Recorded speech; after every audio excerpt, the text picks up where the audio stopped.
இன்பத்தமிழ் இந்த செயல் பகுதியை வந்து எழுதியவர் வந்து யாருன்னு பார்த்தீங்கன்னா பாரதிதாசன். இதை வந்து நீங்கள் எப்படி எளிமையாக ஞாபகம் வச்சுக்கலான்ட்டு நான் இந்த சைடில் எழுதியிருக்கேன். நான் உங்களுக்கு பாடலையும் சொல்லி கொடுத்துட்டு இந்த சைடில் உள்ளதையும் வந்து உங்களுக்கு காமிக்கிறேன். ஓகே, ஃபர்ஸ்ட் வந்து பாருங்க, தமிழுக்கும் அமுதென்று பேர், அந்த தமிழ் இன்பத்தமிழ் எங்கள் உயிருக்கு நேர். ஓகேவா? அதாவது என்ன சொல்றாங்கன்னா, தமிழுக்கு வந்து அமுது அப்படின்ட்டு ஒரு பேர் வந்து இருக்கிறது. அந்த தமிழ் வந்து எங்களுடைய உயிருக்கு இணையானது. இதை வந்து எப்படி ஞாபகம் வச்சுக்கலான்னு பார்த்தீங்கன்னா, அமிர்தமாக சாப்பிட்டோம்னா நம்ம வந்து ரொம்ப நாள் வந்து உயிர் வாழலாம். இவ்வளோதான் இதோட முதல் பாடலுக்கான அர்த்தம். அடுத்த ரெண்டாவது வந்து பாருங்க, தமிழுக்கு நிலவென்று பேர், இன்பத்தமிழ் எங்கள் சமூகத்தின் விளைவுக்கு நீர். ஓகேவா? தமிழுக்கு வந்து என்னது? நிலவென்று பேர். அதாவது என்ன சொல்றாங்க இங்க, அமுது அப்படிங்கிறத எப்படி டிஃபைன் ஆகுதுன்னா, அமுது அப்படின்னா வந்து என்னது? அமிர்தமான, இனிமையானட்டு பொருள். நிலவு அப்படின்னா என்னது? பிரகாசமான அப்படின்ட்டு ஒப்பிடுறாங்க. இந்த பாடலோட மையக்கரு அப்படிங்கிறதே தமிழை வந்து ரொம்ப பெருமைப்படுத்தி சொல்லியிருப்பாங்க. தமிழை ஏதாவது ஒரு விஷயத்துடன் ஒப்பிட்டு அதோட பெருமைப்படுத்தி சொல்லியிருப்பாங்க. மேலும் அந்த தமிழ் வந்து மக்களுக்கு எப்படி பயன்படுகிறது அப்படிங்கிறத சொல்லக்கூடிய பாடல் தான் வந்து இந்த பாடல் பாரதிதாசன் அவர்கள் எழுதியிருக்கிறார். எங்க பாருங்க, ரெண்டாவது புரிஞ்சுட்டா, இந்த சமூகத்தின் விளைவுக்கு நீர். சமூகத்தின் விளைவுக்கு நீர், சமூகம் அப்படிங்கிறது என்னது? மக்கள் குழு. ஒரு மக்கள் குழுவோட விளைவு வளர்ச்சிக்கு, ஒரு மக்கள் குழுவோட வளர்ச்சிக்கு அடிப்படையாக எப்படி நீர் தேவையோ அந்த மாதிரி இன்பத்தமிழ் வந்து இருக்கிறது அப்படின்ட்டு ரெண்டாவதுல சொல்லியிருக்கிறாங்க. ஓகேவா? தமிழ் வந்து நிலவென்று பேர், இன்பத்தமிழ் எங்களுடைய சமூகத்தின் விளைவுக்கு நீர். அதாவது தமிழ் வந்து எங்களுடைய வளர்ச்சிக்கு அடிப்படையாக இருக்கக்கூடிய நீர் போன்றது அப்படின்ட்டு சொல்லியிருக்காங்க. இது வந்து நிலவு நீர், நிலவுல நீர் இருக்கா அப்படின்ட்டு ஆராய்ச்சி பண்றாங்க அப்படிங்கிறது மாதிரி ஞாபகம் வச்சுக்கோங்க. இல்லைன்னா நீ அப்படிங்கிறத ஞாபகம் வச்சுக்கோங்க. இதெல்லாம் வந்து கேள்வியா கேட்பாங்க. பின்னாடி ஒரு பொறுத்துகை இந்த மாதிரி இருக்கு. அதனாலதான் இதை வந்து நம்ம இவ்வளவு டீட்டெயில்டா வந்து படிக்கிறோம். அடுத்தது, தமிழுக்கு மனமென்று பெயர், இன்பத்தமிழ் எங்கள் வாழ்வுக்கு நிருமித்த ஊர். ஓகேவா? தமிழுக்கு வந்து என்னது? மனமென்று பெயர், இன்பத்தமிழ் எங்கள் வாழ்வுக்கு நிருமித்தனா உருவாக்கிய, எங்கள் வாழ்க்கைக்காக உருவாக்கிய ஒரு ஊர் தான்ப்பா இந்த தமிழ் அப்படின்ட்டு சொல்றாங்க. எங்களுடைய வாழ்வுக்காக உருவாக்கப்பட்ட ஒரு ஊர் தான் வந்து இந்த தமிழ் அப்படின்னு சொல்றாங்க. தமிழுக்கு மனமென்று பெயர், அந்த தமிழ் தான் வந்து எங்களுடைய வாழ்க்கைக்காக உருவாக்கப்பட்ட ஒரு ஊர் அப்படிங்கிறத மூணாவது லைன்ல சொல்லியிருக்காங்க. இதை எப்படி ஞாபகம் வச்சுக்கலான்னு பார்த்தீங்கன்னா, திருமணம் ஞாபகம் வச்சுக்கோங்க. திருமணம் முடிஞ்சு வாழ்க்கையை வாழ்வதற்கு என்ன பண்ணுவாங்க? ஃபர்ஸ்ட் எடுத்தோன்னே ஒரு கார்ல வந்து ஊர்வலமா போவாங்கல்ல, ரிசப்ஷன் மோட்ல வச்சுக்கோங்க. திருமணம் ஊர்வலம் அப்படிங்கிறத ஞாபகம் வச்சுக்கோங்க. ஓகே, அடுத்தது, தமிழ் எங்கள் இளமைக்கு பால். அதாவது இதுல என்ன சொல்றாங்கன்னா, தமிழை நாங்கள் படித்து கொண்டே இருப்பதனால வந்து நாங்கள் வந்து இன்னும் இளமையாகவே வந்து இருக்கிறோம் அப்படிங்கிறத சொல்லியிருக்காங்க. அடுத்தது, இன்பத்தமிழ் நல்ல புகழ்மிக்க புலவருக்கு வேல் போன்றது. இப்ப அரசரோட கையில செங்கோல் இருக்கும், புலவருக்கு வந்து ஆயுதம் என்னது? அவருடைய தமிழ் தான். அவருடைய தமிழ் படைப்பாற்றலை வச்சுதான் அவரால் வந்து பரிசு பொருட்கள் வாங்க முடியும். ஒரு அரசர்கிட்ட இருந்து இன்னொரு அரசருக்கு வந்து தூது போக முடியும். இதே மாதிரி நிறைய சிறப்புகள் வந்து புலவருக்கு உண்டு. அந்த சிறப்புகள்லாம் எங்கிருந்து வருதுன்னு பார்த்தீங்கன்னா தமிழ்ல இருந்து தான் வருது. அதை தான் இங்க சொல்லியிருக்காங்க. இன்பத்தமிழ் நல்ல புலவருக்கு புகழ்மிக்க வேல் போன்றது. அரசருக்கு எப்படி செங்கோலோ அவர் கையில் இருக்கிறதோ அந்த மாதிரி புலவருக்கு வேல் போன்றது. புலவருக்கு வேல் அப்படிங்கிறத நீங்க எப்படி ஞாபகம் வச்சுக்கலாம்னா, இந்த ஒரு இமேஜை ஞாபகம் வச்சுக்கோங்க. ஓகேவா? புலவர் கையில ஒரு வேல் இருக்கு. புலவர் வந்து அரசவைக்கு போகும்போது எப்படி ஒரு வேலோட தான் போவாரு. ஓகேவா? இந்த மாதிரி ஞாபகம் வச்சுக்கோங்க. இந்த இமேஜை ஞாபகம் வச்சுக்கோங்க, உங்களுக்கு மறக்காது. ஸோ இங்க அதுதான் சொல்லியிருக்காங்க. இளமையா இருப்பதற்கு பால் குடிக்க வேண்டும் அப்படிங்கிறத ஞாபகம் வச்சுக்கோங்க. புலவருக்கு வேல். ஓகேவா? இந்த இமேஜை ஞாபகம் வச்சுட்டீங்கன்னா மறக்காது. ஓகே, புலவருக்கு வேல், அரசனுக்கு எப்படி செங்கோலோ அதே மாதிரி புலவருக்கு வேல். புலவரோட வேல் வந்து என்னது? அவருடைய தமிழ் தான் வந்து என்னது? புலவருக்கு வேல் போன்றது. அடுத்தது, தமிழ் எங்கள் உயர்வுக்கு வான். ஏன் இது வேல்னா, அவருடைய நாக்கு இருக்கு, அவரோட நாக்கு தான் அவருக்கு வேல். அவருடைய நாக்கில் இருந்து தானே வந்து அவர் தமிழ் உச்சரிக்கிறாரு. ஸோ நாக்கை தான் வேலுங்கிறது மாதிரி இங்க இது பண்ணியிருக்காங்க. தமிழ் எங்கள் உயர்வுக்கு வான். மேலும் தமிழ் வந்து எங்களுடைய உயர்வுக்கு வான்னா, நாங்கள் தமிழ் வந்து வான அளவுக்கு இருக்கிறது, அந்த அளவுக்கு நாங்கள் உயரணும். தமிழ் வந்து அவ்வளவு தூரம் எங்களை உயர்த்தி இருக்கிறது, அந்த மாதிரி பொருள்படக்கூடியது. இன்பத்தமிழ் எங்கள் அசதிக்கு சுடர் தந்த தேன். தமிழ் வந்து நாங்கள் சோர்வாக, அசதினா என்ன, சோர்வாக இருக்கும்போது எங்களுக்கு தேன் தந்த மாதிரி. தேன் குடிச்சா சுறுசுறுப்பாக ஆயிரும்ல, அப்போ நம்ம சோர்வாக இருக்கும்போதெல்லாம் வந்து தேன் மாதிரி தமிழ். ஓகேவா? தமிழையும் தேனையும் இங்கே ஒப்பிட்டு இருக்காங்க, இங்கே தமிழையும் வேலையும் ஒப்பிட்டு இருக்காங்க, இங்கே தமிழையும் அந்த இளமைக்காக இருப்பதற்கான அந்த பாலையும் வந்து ஒப்பிட்டு இருக்கிறாங்க. ஓகேவா? இதை எப்படி ஞாபகிக்கலான்னு பார்த்தீங்கன்னா, தமிழ் வந்து வான அளவுக்கு உயர்ந்து இருக்குது. வானம் அப்படிங்கிறது எங்கே இருக்கும்? உயரத்தில் தான் இருக்கும். வானம் அப்படின்னால உயர்வு தான். அசதி, அசதியை போக்குவதற்கு தண்ணியில் தேன் கலந்து குடிக்கணும், அவ்வளோதான். அடுத்தது லாஸ்ட் லைன், தமிழ் எங்கள் அறிவுக்கு தோல் போன்றது, இன்பத்தமிழ் எங்கள் கவிதைக்கு வைரத்தின் வாள் போன்றது. ஓகேவா? தமிழ் வந்து எங்களுடைய அறிவு வந்து தோல் அப்படிங்கிறது இங்கே வந்து எதை வந்து குறிக்கிறதுனா, நாங்கள் வந்து அறிவான மக்களாக வளர்வதற்கு தமிழ் வந்து எங்களுக்கு தோளுடன் தோல் வந்து நிற்கிறது அப்படிங்கிறத தான் இங்கே சொல்லியிருக்காங்க. தமிழ் வந்து எங்களோட அறிவு வளர்வதற்கு தோளுடன் தோல் நிற்கிறது. அந்த இன்பத்தமிழ் வந்து எங்களுடைய கவிதைக்கு, ஃபர்ஸ்ட் அறிவுக்கு தோளா நிற்கிறது, எங்களுடைய கவிதைக்கு வந்து வைரத்தின் வாள். வைரத்தின் வாள் அப்படிங்கிறது என்னன்னா உறுதிமிக்க. வைரம் அப்படிங்கிறது என்ன பொருளை கொடுக்கக்கூடியது? உறுதிமிக்க அப்படின்ட்டு சொல்லக்கூடிய பொருளை கொடுக்கக்கூடியது. கவிதைக்கு தமிழ் வந்து கவிதைக்கு எப்படி இருக்குன்னா உறுதிமிக்க வாள் போன்றது. வைரம்னு எங்க மென்ஷன் பண்றாங்கன்னா, வைரத்தை வந்து உடைக்க முடியாது. வைரத்தை வந்து ரொம்ப கடினமான பொருளே வந்து வைரம் தான், நம்ம சயின்ஸ்ல வந்து படிச்சிருப்போம். ஸோ உறுதிமிக்க வாள் போன்றது அப்படிங்கிறத இங்க சொல்லியிருக்கிறாங்க. இங்க எல்லாமே வந்து ஒப்பீடாதான் இருக்கும். தமிழை கவிதை கூட ஒப்பிட்டு இருக்காங்க, அந்த கவிதையை ஒரு வைரத்தோட வாள் கூட ஒப்பிட்டு இருக்காங்க. தமிழை வந்து அறிவு கூட ஒப்பிட்டு அது வந்து எங்களுக்கு தோல் மாறியது. இப்படி இந்த ஒப்பீட்டு அளவிலேயே சொல்லியிருப்பாங்க. தமிழுக்கும் மக்களுக்கும் இடையில வந்து என்ன ஒற்றுமை, அதை ஏதாவது ஒரு பொருள் கூட வந்து ஒரு ஒற்றுமைப்படுத்தி சொல்லியிருப்பாங்க. இதை நீங்க எப்படி ஞாபகிக்கலான்னு பார்த்தீங்கன்னா, அறிவுக்கு தோல், நம்ம அறிவுக்கு தோளுடன் தோல் நிற்பார்கள் அப்படிங்கிறத ஞாபகிச்சுக்கோங்க. அறிவுக்கு தோளுடன் தோல் நிற்பார்கள், இல்லைன்னா அறிவா இருந்தா நம்ம கூடயே இருப்பாங்க தோளுடன் தோளாக, ஞாபகிச்சுக்கோங்க. அடுத்த கவிதைக்கு வாள். ஓகேவா? இதை எப்படி ஞாபகிக்கலாம்னா, கவிதை வாள். ஓகேவா? இதை கொஞ்சம் ஞாபகிச்சுக்கோங்க. கவிதைக்கு வாள் போன்றது, வைரத்தின் வாள். ஓகேவா? கவிதைக்கு எப்படின்னா உறுதிமிக்க வைரத்தின் வாள் போன்றது. எப்படி அரசர் கையில் ஒரு வாள் இருக்குமோ அந்த மாதிரி புலவர்களுக்கெல்லாம் வந்து இந்த கவிதையை வந்து புலவர்களும் எழுதுவாங்கல்ல, ஸோ அவங்களோட கவிதைக்கு இது வந்து ஒரு வாள் போன்றது. புலவருக்கு வேல், கவிதைக்கு வாள். ஓகேவா? இவ்வளோ தாங்க. இந்த மாதிரி நீங்கள் எழுதி படிச்சுக்கிட்டீங்கன்னா உங்களுக்கு ரொம்ப ஈஸியாக இருக்கும். இது ஏன் சொன்னேன்னா பின்னாடி உங்களுக்கு புரியும். இங்க பாருங்க, நிருமித்த அப்படின்னா என்னது? உருவாக்கிய.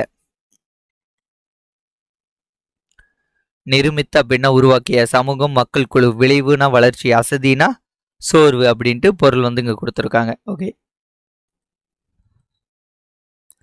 பாடலோட பொருள். பாடலோட பொருள் நான் இப்ப என்ன சொல்லியிருக்கேனோ அதுதான் இங்க கொடுத்துருப்பாங்க. தமிழுக்கு அமுது என்று பெயர், அந்த தமிழ் எங்களுடைய உயிருக்கு இணையானது. தமிழுக்கு நிலவென்று பெயர், எங்கள் சமூக வளர்ச்சிக்கு அடிப்படையான நீர் போன்றது.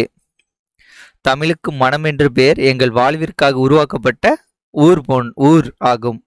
தமிழ் எங்கள் இளமைக்கு காரணமான பால் போன்றது. நல்ல புகழ்மிக்க புலவர்களுக்கு கூர்மையான வேல் போன்றது. ஓகேவா? கூர்மையான வேலுங்கிறது அவருடைய நாக்கதை சொல்றாங்க. ஒரு வேல் கையில் இருந்துச்சுன்னா நம்ம யார்கிட்ட இருந்தனாலும் நம்மளை காப்பாற்றிக்கலாம். அதே மாதிரி கூர்மையான தமிழ், கூர்மையான அறிவு நம்மகிட்ட இருக்கும்போது நம்மளும் நம்மளை காப்பாற்றி கொள்ள முடியுங்கிறத சொல்லியிருக்கிறாங்க. தமிழ் எங்கள் உயர்விற்கு எல்லையாகிய வானம் போன்றது. நாங்கள் வான அளவுக்கு உயர்ந்தாலும் அதுக்கு தமிழ் தான் காரணம் அப்படின்னு இருக்காங்க. இன்பத்தமிழ் எங்கள் சோர்வை நீக்கக்கூடிய தேன் போன்றது. அறிவுக்கு துணை கொடுக்கும் தோல் போன்றது. தமிழ் எங்கள் கவிதைக்கு வைரம் போன்ற உறுதிமிக்க வாளாகும். ஓகேவா? நான் சொன்னதை தான் இங்க திரும்ப சொல்லியிருக்கிறாங்க. ஓகேவா? ஓகே, இப்போ நம்ம நூல்வெளி பார்ப்போம். நூல்வெளி அதே மாதிரி பாரதிதாசன் வந்து சிலபஸ்ல டைரக்டா இருக்கக்கூடிய நபர், அதனால மிக மிக முக்கியம். நம்ம சிலபஸ்ல உள்ளது மட்டும் தான் படிக்க போறோம். பாரதிதாசன், சரி பாரதியார்ன்ட்ட பாருங்க. பாரதிதாசன் சிலபஸ்ல டைரக்டா இருக்கக்கூடிய ஒரு நபர், அதனால பாரதிதாசனை பத்தி நல்லா படிச்சுக்கணும். பாரதிதாசனின் இயற்பெயர் வந்து சுப்புரத்தினம். பாரதியாரின் மீது கொண்ட பற்றின் காரணமாக அவருடைய பெயரை வந்து பாரதிதாசன் அப்படின்ட்டு பெயர் மாற்றம் வந்து செஞ்சுக்கிட்டார். மேலும் பாரதிதாசனோட கவிதைகள் வந்து எதை மையப்படுத்தி இருக்கும்னா பெண் கல்வி. ஓகேவா? பெண் கல்வி, கைம்பெண் மறுமணம்.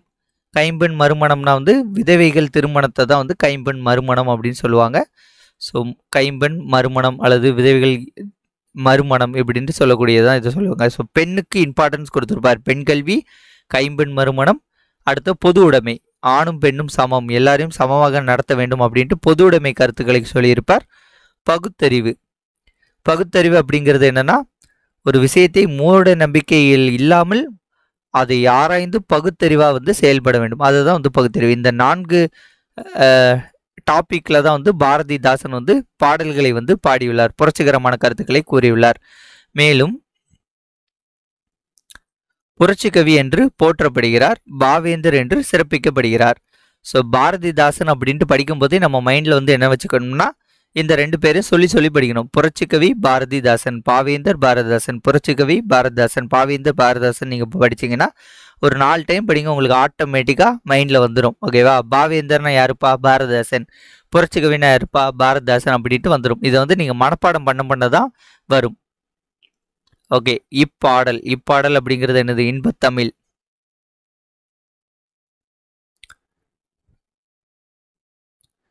இன்பத்தமிழ் வந்து பாரதிதாசனோட கவிதைகள்ல தமிழ் அப்படிங்கிற நூல் தலைப்பின் கீழே வந்து இருக்கிறது. புரியுதா? பாரதிதாசன் கவிதைகள் அப்படின்ட்டு ஒரு நூல் இருக்கு, என்ற நூல் ஒன்று இருக்கு. இப்போ உதாரணத்திற்கு இதை வந்து உங்களுக்கு கொஞ்சம் குழப்பம். இப்போ இதை நோட் பண்ணிக்கோங்க. ஒரு நிமிஷம். ஓகே, இங்க போட்டுருமா? ஓகே. பாரதிதாசன் கவிதைகள் அப்படின்ட்டு ஒரு புக் இருக்கு. அதான் அந்த ஒரு புக் இருக்கு. அதுல தமிழ் எனும் தலைப்பின் கீழ், இப்போ இதில் வந்து இண்டெக்ஸ் பேஜ் இருக்கா? இண்டெக்ஸ் பேஜில் வந்து என்ன ஒவ்வொரு ஹெட்டிங்காக இருக்கும். அதில் தமிழ் அப்படின்ட்டு தலைப்பின் கீழே இருக்கக்கூடிய ஒரு பாடல் தான். ஓகேவா? தமிழ் எனும் தலைப்பின் கீழே இருக்கக்கூடிய ஒரு பாடல் தான் வந்து என்னதுன்னா இன்பத்தமிழ். தமிழ் எனும் தலைப்பின் கீழ் இடம்பெற்றுள்ள பாடல் தான் இன்பத்தமிழ். இதை நிறைய பேர் குழப்பிக்கிடுவாங்க. இதுதான் இதோட ரியல் மீனிங்.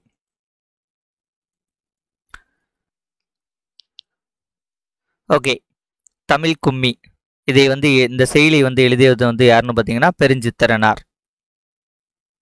பெருஞ்சித்திரனார் தான் இந்த பாடலை வந்து எழுதியிருக்கிறார். ஓகே, ஃபர்ஸ்ட் செயல் வந்து பார்த்துருமா? இது ரொம்ப ஈஸியான பாடல் தான். கொட்டுங்கடி கும்மி கொட்டுங்கடி இளங்கோதையரே கும்மி கொட்டுங்கடி.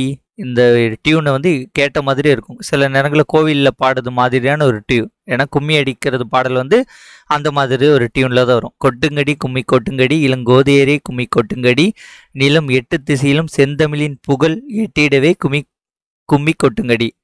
அதாவது தமிழோட புகழ் வந்து 8 திசையிலும் வந்து பரவும்படி கும்மி கொட்டுங்கடி அப்படிங்கிறது தான் ஃபர்ஸ்ட் இந்த பேராகிராஃபில் கொடுத்துருப்பாங்க. செகண்ட் வந்து ஊழி பல நூறு கண்டதுவாம்.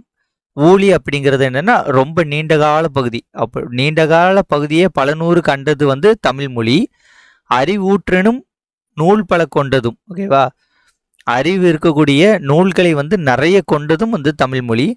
பெரும் ஆழிப்பெருக்கு இருக்கும். ஆழிப்பெருக்குன்னா இந்த சுனாமி போன்றது இருக்குல்ல, இது பேர் தான் வந்து என்னன்னா ஆழிப்பெருக்கு அப்படின்னு சொல்லுவாங்க. பல ஆழிப்பெருக்கு இயற்கை சீற்றங்களுக்கு பிறகும் நிலைத்திருக்கக்கூடிய ஒரே மொழி வந்து என்ன மொழின்னு பார்த்தீங்கன்னா தமிழ் மொழி அப்படின்ட்டு சொல்லக்கூடியதான் வந்து 2வது இதில் வந்து கூறியிருப்பாங்க. ஆழிப்பெருக்கு அப்படிங்கிறது கடல் கோள், அதாவது சுனாமி அப்படிங்கிறத குறிக்கக்கூடியது.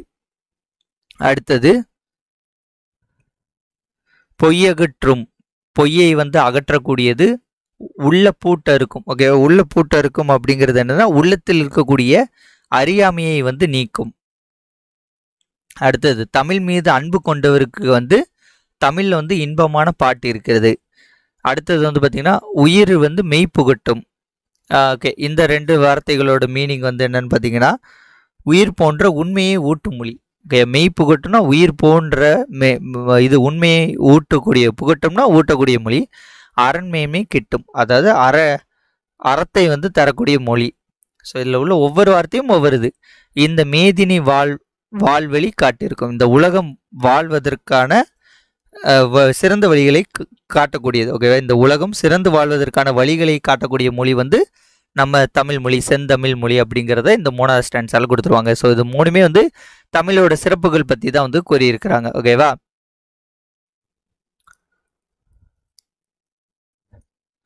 சொல்லும் பொருளும் பாருங்க. ஆழிப்பெருக்கு அப்படிங்கிறது கடற்கோள். கடற்கோள் அப்படிங்கிறது என்னது? சுனாமி. சுனாமி போன்ற இயற்கை சீற்றங்களை தாண்டியும் நிலைத்திருக்கக்கூடிய மொழி தமிழ் மொழி. இந்த உலகம் மேதினி அப்படின்னா வந்து உலகம். இந்த மேதினி வந்து சிறந்து வாழ்வதற்கான வழிகளை சொல்வது என்னதுன்னா தமிழ் மொழி. ஊழி அப்படின்னா நீண்டதொரு காலப்பகுதி, பல 100 ஆண்டுகளை தான் ஊழி அப்படிம்பாங்க. உள்ளப்பூட்டுனா உள்ளத்தில் இருக்கக்கூடிய அறியாமையை நீக்கக்கூடிய மொழி தமிழ் மொழி. இதை தான் பின்னாடி வந்து பாடலின் பொருளாக வந்து கொடுத்துருப்பாங்க. இங்க பாருங்க, இளம்பெண்களை தமிழின் புகழ் 8 திசையிலும் பரவிடும் வகையில் கொட்டுங்கடி கும்மியை அடிப்போம். பல 100 ஆண்டுகளை கடந்தும் தமிழ் மொழி வந்து இருக்கிறது. அதாவது பல 100 ஆண்டுகளை கடந்தும் பல இயற்கை சீற்றங்களை கடந்தும் தமிழ் மொழி இருக்கிறது. அறிவு ஊற்றாகிய நூல்களை வந்து பல வந்து தமிழ் வந்து கொண்டிருக்கிறது. பெரும் கடல் சீற்றங்கள், கால மாற்றங்கள் ஆகிய எவற்றாலும் அழியாமல் நிலைத்திருக்கக்கூடிய மொழி தமிழ் மொழி. இது ஃபர்ஸ்ட் ஸ்டான்ஸாவுக்கு, இது செகண்ட் ஸ்டான்ஸா, இது தேர்ட் பேராகிராஃபோட மீனிங். தமிழ் வந்து பொய்யை அகற்றும் மொழி, மனதின் அறியாமையை நீக்கும் மொழி, அன்புடையவருக்கு வந்து இன்பம் தரும் பாடல்கள் நிறைந்த மொழி, உயிர் போன்ற உண்மையை ஊட்டும் மொழி, உயர்ந்த தமிழ் படித்தா வந்து நல்ல அறம் வந்து வரும் அப்படின்ட்டு சொல்லியிருக்காங்க. தமிழ் வந்து நல்ல அறத்தை தரக்கூடிய மொழி. இந்த உலகம் வந்து சிறந்து வாழ்வதற்கான வழிகளை காட்டக்கூடிய மொழியும் வந்து நம்ம தமிழ் மொழி தான் அப்படிங்கிறத பெருஞ்சித்திரனார் ரொம்ப அழகா சொல்லியிருக்கிறார். ஓகே, இப்போ பெருஞ்சித்திரனாரோட நூல்வெளி பார்ப்போம். பெருஞ்சித்திரனாரோட இயற்பெயர் அப்படிங்கிறது பார்த்தீங்கன்னா மாணிக்கம். இது வந்து ஓல்டு புக்கில் வந்து பார்த்தீங்கன்னா, ஓல்டு புக் அல்லது ஓல்டு கொஸ்டின் பேப்பரில் ராசமாணிக்கம் அப்படின்ட்டு கொடுத்துருப்பாங்க, அல்லது துரை மாணிக்கம். இந்த 2 பேரும் வந்து கொடுக்கலாம். பெருஞ்சித்திரனாரோட இயற்பெயர் இங்கே மாணிக்கம்னு கொடுத்துருக்காங்க. ஓகே, மாணிக்கம் அப்படிங்கிறது நமக்கு டக்கு ஞாபகம்னு வச்சுக்கோங்க. பெருஞ்சித்திரனாரோட இயற்பெயர் என்னன்னா மாணிக்கம். ஓகே, இதற்கு வந்து வேற என்ன பேர் இருக்கும்னு நினைச்சிங்கன்னா ராசா, துரை. இந்த 2மே வந்து ஒரே பொருள் படக்கூடியதான். ராசா மாதிரி வாழ்றான் பாரு, துரை மாதிரி இருக்கான் பாரு அப்படிங்கிறதுலாம் என்னன்னா ஒரு சுப்பீரியரை வந்து குறிக்கக்கூடியது. நல்லா வாழ்றான் அப்படிங்கிறத குறிக்கக்கூடியதான் வந்து என்னது, சுப்பீரியரா வாழ்றான் அப்படிங்கிறத சொல்லக்கூடியதான் வந்து என்னன்னா இதோட பொருள். அப்போ ராச மாணிக்கம், ராசா மாதிரி வாழ்றான், துரை மாணிக்கம், துரை மாதிரி வாழ்றான் அப்படிங்கிறத சொல்லக்கூடிய. ஸோ இதை வந்து ஞாபகம் வச்சுக்கோங்க. மேலும் இவர் பாவலேறு எனும் சிறப்பு பெயரால் அழைக்கப்படுகிறார். இதை எப்படி ஞாபகம், பாவலேறு பெருஞ்சித்திரனார். இதை நீங்கள் டெய்லியும் சொல்லிட்டே இருந்தீங்கன்னா, சொல்லி ரிவிஷன் பண்ணிங்கன்னா ஆட்டோமேட்டிக்காக வந்துடும். இதுக்கெல்லாம் ஷார்ட்கட் வந்து தேவை கிடையாது. ஓகேவா? ஒரு டைம் எழுதுங்க, பாவலேறு பெருஞ்சித்திரனார் அப்படின்ட்டு ஒரு டைம் எழுதுங்க. ஒரு 10 டைம் சொல்லுங்க, மனப்பாடமாயிரும். அவ்வளோதான். அடுத்தது கனிச்சாறு, கொய்யாக்கனி, பாவிய கொத்து, 100 ஆசிரியம். இது வந்து இவருடைய நூல்கள். இந்த 4 நூல்களையும் வந்து எப்படி ஞாபகம் வச்சுக்கலான்னு பார்த்தீங்கன்னா, பெருஞ்சித்திரனார் வந்து போறாரு, ஒரு ஊருக்கு போறாரு. அந்த ஊருக்கு போகும்போது ஒரு கொய்யாக்கனி தோட்டத்தை வந்து பார்க்குறாரு. அதில் வந்து கொத்தா வந்து கொய்யாக்கனியை பறித்து இது ஜூஸ் வந்து போடுறாரு. ஜூஸ்னா என்னது, கனிச்சாருன்னு அர்த்தமா. ஜூஸ் வந்து போடுறாரு. ஜூஸ் போட்டு குடித்த உடனே அவருக்கு என்னது, 100 ஆசிரியருக்கான பவர் வந்து வந்துட்டு, 100 ஆசிரியர்களுக்கு அளவுக்கான அவருக்கு பவர் வந்து வந்துட்டு, அந்த பவர் வந்தோன்னே அவர் போய் என்ன பண்ணுறாரு, அவர் அந்த பவரில் வந்து ரொம்ப அதிகமான பவர் ஆகிட்டு, அந்த அதிகமான பவர் வந்தோடனே சரி அந்த பவர் வந்துட்டுன்னு வச்சுக்கோங்க. பவர் வந்துட்டு அப்போ அவர் குடிக்கும்போது ஒரு சில சொட்டுங்கிறத சிட்டுன்னு வச்சுக்கோங்க. ஒரு சில சொட்டு வந்து தமிழ் நிலத்தில் வந்து விழுகிறது. ஓகே, அவர் அந்த கனிசாரை குடிக்கும்போது ஒரு சில சொட்டு தமிழ் நிலத்தில், நம்ம லேண்டில் வந்து விழுகிறது. ஓகேவா? இதை மட்டும் ஞாபகம் வச்சுக்கோங்க. இதான் ஷார்ட்கட். இப்போ பாருங்க, கொய்யாக்கனி, அவர் கொய்யா மரத்தில் இருந்து கொத்தா கொய்யாவை பறித்து ஜூஸ் போட்டார். நம்ம கொய்யாக்கனி, பாவியை கொத்தி, கனிச்சாரு. அதை குடித்தா 100 ஆசிரியர்கள் பவர் வந்துடும், 100 ஆசிரியம். அதை குடிக்கும்போது அதில் ஒவ்வொரு சொட்டு, அதாவது சொட்டை தான் இங்கே சிட்டுன்னு நம்ம ஞாபகம் வச்சுக்கணும். ஒவ்வொரு சொட்டும் வந்து என்னது, தமிழ் நிலத்தில் வந்து படுகிறது. ஸோ தமிழ் சிட்டு, தமிழ் நிலம். இது தமிழ் மொழினே இங்கே வச்சுக்கோங்க. தமிழ் மொழி அப்படிங்கிறது தான் என்னது, தென்மொழி. தென்னிந்திய மொழிகள் தானே தமிழ் மொழி. அதனால் தமிழ் மொழியை தான் தென்மொழி அப்படின்னு சொல்கிறாங்க. மாதிரி தென் அப்படிங்கிறத ஞாபகம் வச்சுக்கோங்க. ஸோ இந்த இதழ்களை எழுதியுள்ளார். ஓகேவா? இதை வந்து நீங்கள் ஒரு டைம் சொல்லி பாருங்க. பெருஞ்சித்திரனார் போகிறாரு. பெருஞ்சித்திரனார் ஒரு ஊருக்கு போயிட்டு கொய்யா தோப்பு பார்க்குறாரு. அதில் வந்து கொய்யாக்காயை வந்து கொத்தா பறித்து ஜூஸ் போடுறாரு, கடிச்சாறு போடுறாரு. அது குடித்தோன்னா அவருக்கு 100 ஆசிரியம் வருது. அது குடிக்கும்போது அவர் ஒரு சில சொட்டை வந்து கீழே விட்டுருதாரு, நிலத்தில் விழுந்துருது. அந்த நிலத்தில் விழக்கூடியதெல்லாம் வந்து என்னதுன்னா இதில் வந்துடும், இதழ்களில் வந்துடும். தமிழ் நிலம், தமிழ் சிட்டுன்னு வந்துடும். அவர் எந்த மொழியில் எழுதியிருப்பாரு? தமிழ் மொழியில் எழுதியிருப்பாரு. தமிழ் மொழியை வந்து தேன்மொழி, இந்த தமிழ் மொழியில தானே எழுதுவார். அப்போ இதை வந்து தென் அப்படிங்கிறத தமிழ் மொழி அப்படிங்கிறத மாதிரி ஞாபகம் வச்சுக்கோங்க. இல்லைன்னா இந்த தென்னை தேன்னு ஞாபகம் வச்சுக்கோங்க. ஸோ அவர் தேன் மொழியில் எழுதினார், தமிழ் மொழியில் எழுதினாருங்கிறது மாதிரி ஞாபகம் வச்சுக்கோங்க. இப்படி படிச்சிங்கன்னா உங்களுக்கு மறக்காது, டக்குன்னு ஞாபகம் வந்துடும். அடுத்தது கனிச்சாறு அப்படிங்கிறது நூலில் வந்து இந்த பாடல் வந்து இடம்பெற்றுள்ளது. இப்பாடல்னா என்ன பாடல்? தமிழ் கும்மி. இந்த இடத்துல இப்பாடல் இருக்கிறதெல்லாம் நீங்கள் அடிச்சிருங்க. அடிச்சுட்டு இந்த மாதிரி எழுதிக்கோங்க உங்கள் புக்கில். தமிழ் கும்மி வந்து கனிச்சாறு எனும் நூலில் இடம்பெற்றுள்ளது 8 தொகுதிகளாக. இது வந்து முக்கியம். இதில் 8ன்னு இப்படி வார்த்தையை கொடுத்தனால நிறைய பேர் படிக்க மாட்டீங்க. 8 தொகுதிகளாக வெளிவந்துள்ளது. இதை வந்து படிச்சுக்கோங்க. இந்த வளர் தமிழில் உள்ள இம்பார்ட்டன்ட் பாயிண்ட்ஸ் எக்ஸாமில் என்னெல்லாம் கேட்பாங்க அப்படிங்கிறத நம்ம பார்த்துருவோம். இப்போ நம்ம உலகத்தில் வந்து பார்த்திங்கன்னா மொத்தம் 6000த்திற்கும் மேற்பட்ட மொழிகள் வந்து இருக்குது. அதில் பேச்சு வடிவம் எழுத்து வடிவம் ரெண்டையும் பெற்ற மொழிகள் குறைவான மொழிகள் தான். அதே மாதிரி இலக்கிய வளம் வந்து பெற்ற மொழிகளும் அதில் மிக சிலவே. மேலும் செம்மை மிக்க மொழி அப்படின்ட்டு ஏற்றுக்கொள்ளப்பட்டதில் ரொம்ப கம்மியான மொழி தான் இருக்குது. அதில் ஒரு மொழி தான் நம்மளுடைய தமிழ் மொழி, செம்மொழி ஆகும். ஓகேவா? ஸோ தமிழ் இலக்கியங்கள் இனிமையானவை, ஓசை இனிமை, சொல் இனிமை, பொருள் இனிமை கொண்டவை. பல மொழிகள் கற்ற கவிஞர் பாரதியார் வந்து கூறுகிறார். என்ன சொல்றாரு பாருங்க, யாமிருந்த மொழிகளிலே தமிழ் மொழி போல் இனிதாவது எங்கோ காணும் என்ற தமிழ் மொழியின் இனிமையை வியந்து பாராட்டுகிறார். ஓகே, இப்போ இதை எப்படி ஞாபகம் வச்சுக்கலான்னு பார்த்தீங்கன்னா, யாமிருந்த மொழிகளிலே தமிழ் மொழி போல் இனிதாவது எங்கும் காணோம். பாரதியாரை பொறுத்த வரைக்கும் அவருடைய ஸ்டேட்மெண்ட் எல்லாமே ஒரு கொஸ்டின் மாதிரியே வந்து ஃபினிஷ் ஆகும். இதை மட்டும் ஞாபகம் வச்சுக்கோங்க. அவருடைய ஸ்டேட்மெண்ட் எல்லாமே ஒரு கொஸ்டின் மாதிரி ஃபினிஷ் ஆகும். எங்கும் காணோம். ஓகேவா? இது ஒன்று. இப்படி ஞாபகம் வச்சுக்கோங்க. இப்போ யாமிருந்த மொழிகளே தமிழ் மொழி போல் இனிதாவது எங்கும் காணோம் அப்படின்னா எங்கும் காணோம் அப்படிங்கிறது ஒரு கொஸ்டின் மாதிரி முடியுதா? ஓகே. அடுத்து இங்கே பாருங்க, என்று பிறந்தவள் என்று உணராத இயல்பில் நாம் எங்கள் தாய். ஓகேவா? இதில் ஆச்சரியக்குறி போட்டிருக்காங்களா? இதுவும் வந்து என்னது, ஒரு கொஸ்டின் மாதிரி. எங்கள் தாய், யாருடைய தாய் அப்படிங்கிறது மாதிரி ஒரு கொஸ்டின் மாதிரியே முடியும். ஸோ பாரதியார் அவருடைய ஸ்டேட்மெண்ட் எல்லாமே வந்து ஒரு கொஸ்டின் மாதிரியே முடியும் அப்படிங்கிறத ஞாபகம் வச்சுக்கோங்க. கொஸ்டின் வந்து இப்படி தான் கேட்பாங்க. இதை கூறியவர் யாருன்னு கேட்பாங்க. யாமிருந்த மொழியிலே தமிழ் மொழி போல் இனிதாவது எங்கு காணும் அப்படின்ட்டு கேட்பாங்க. என்று பிறந்தவள் என்று உணராத இயல்பினெல்லாம் எங்கள் தாய் அப்படிங்கிறத சொன்னது யார் அப்படின்ட்டு கேட்பாங்க. ஸோ பாரதியார் அப்படிங்கிறத நீங்கள் ஞாபகம் வச்சுக்கோங்க. மேலே ஃபர்ஸ்ட் இதுக்கான பொருள் வந்து பார்த்துட்டோம். இப்போ இதற்கான பொருள் வந்து என்ன பார்த்தீங்கன்னா, பாரத தாயின் தொன்மையை பற்றி பாரதியார் கூறிய கருத்து தான் வந்து இந்த இது. அடுத்து தொல்காப்பியம் அப்படிங்கிறது நமக்கு தமிழில் கிடைத்த மிக பழமையான இலக்கண நூல். மிக பழமையான இலக்கண நூல் அப்படின்ட்டு கேட்பாங்க. எது? தொல்காப்பியம். இதை வந்து நீங்கள் அந்த பேஜில் இருந்து இங்கே எழுதி வச்சுக்கோங்க. ஓகேவா? அப்போ தான் வந்து படிக்க ஈஸியாக இருக்கும். மிக பழமையான இலக்கண நூல் வந்து நமக்கு தொல்காப்பியம். தமிழ் மொழி வந்து பேசுவதற்கும் எழுதுவதற்குமான எளிய மொழி. தமிழ் மொழியில் வந்து பெரும்பாலும் வந்து இருக்கக்கூடிய சொற்கள் வந்து பார்த்திங்கன்னா வலஞ்சொலி எழுத்துக்களாக தான் வந்து இருக்கும். மீது எல்லாமே வந்து உங்களுக்கு தெரிஞ்சதை தான் கொடுத்துருப்பாங்க. இங்கே பாருங்கள், உயிரும் மெய்யும் இணைவதால் உயிர்மெய் எழுத்துக்கள் உருவாகின்றன. உயிர் எழுத்துக்கள் மெய் எழுத்துக்கள் ஆகியவற்றின் ஒலிப்பு முறைகளை அறிந்து கொண்டால் உயிர்மெய் எழுத்துக்களை தெளிவாக ஒலிக்கலாம். அ மு து. ஓகேவா? ஸோ இப்போ இதில் என்ன சொல்கிறாங்கன்னா, கூட்டி ஒலித்தாலே உயிரெழுத்தையும் மெய் எழுத்தையும் கூட்டி ஒலித்தாலே ஒரு சொல்லுக்கான இது வந்துடும். அ மு து. இதை கூட்டினாலே அமுது அப்படின்றதுக்கான அந்த சொல் வந்து வருது அப்படிங்கிறது கொடுத்துருப்பாங்க. தமிழில் வந்து பெரும்பாலான எழுத்துக்கள் வலஞ்சொலி எழுத்துக்கள். வலஞ்சொலி எழுத்துக்களுக்கான எடுத்துக்காட்டு வந்து அ ஏ ஔ ஞ ஞ. ஓகேவா? இடஞ்சொலி எழுத்துக்களுக்கு வந்து ட ய ல. ஓகேவா? நீங்கள் இடஞ்சொலி எழுத்துக்கள் மட்டும் மனப்பாடம் பண்ணிடுங்க. டயல. ஓகேவா? ட ய ல. ஸோ டயலன்னு மனப்பாடம் பண்ணிக்கோங்க. இடஞ்சொலி எழுத்துக்கள் டயல அப்படின்ட்டு மனப்பாடம் பண்ணிக்க. வலஞ்சொலி எழுத்துக்கள்னா வலது சைடு சுழிக்கக்கூடியது.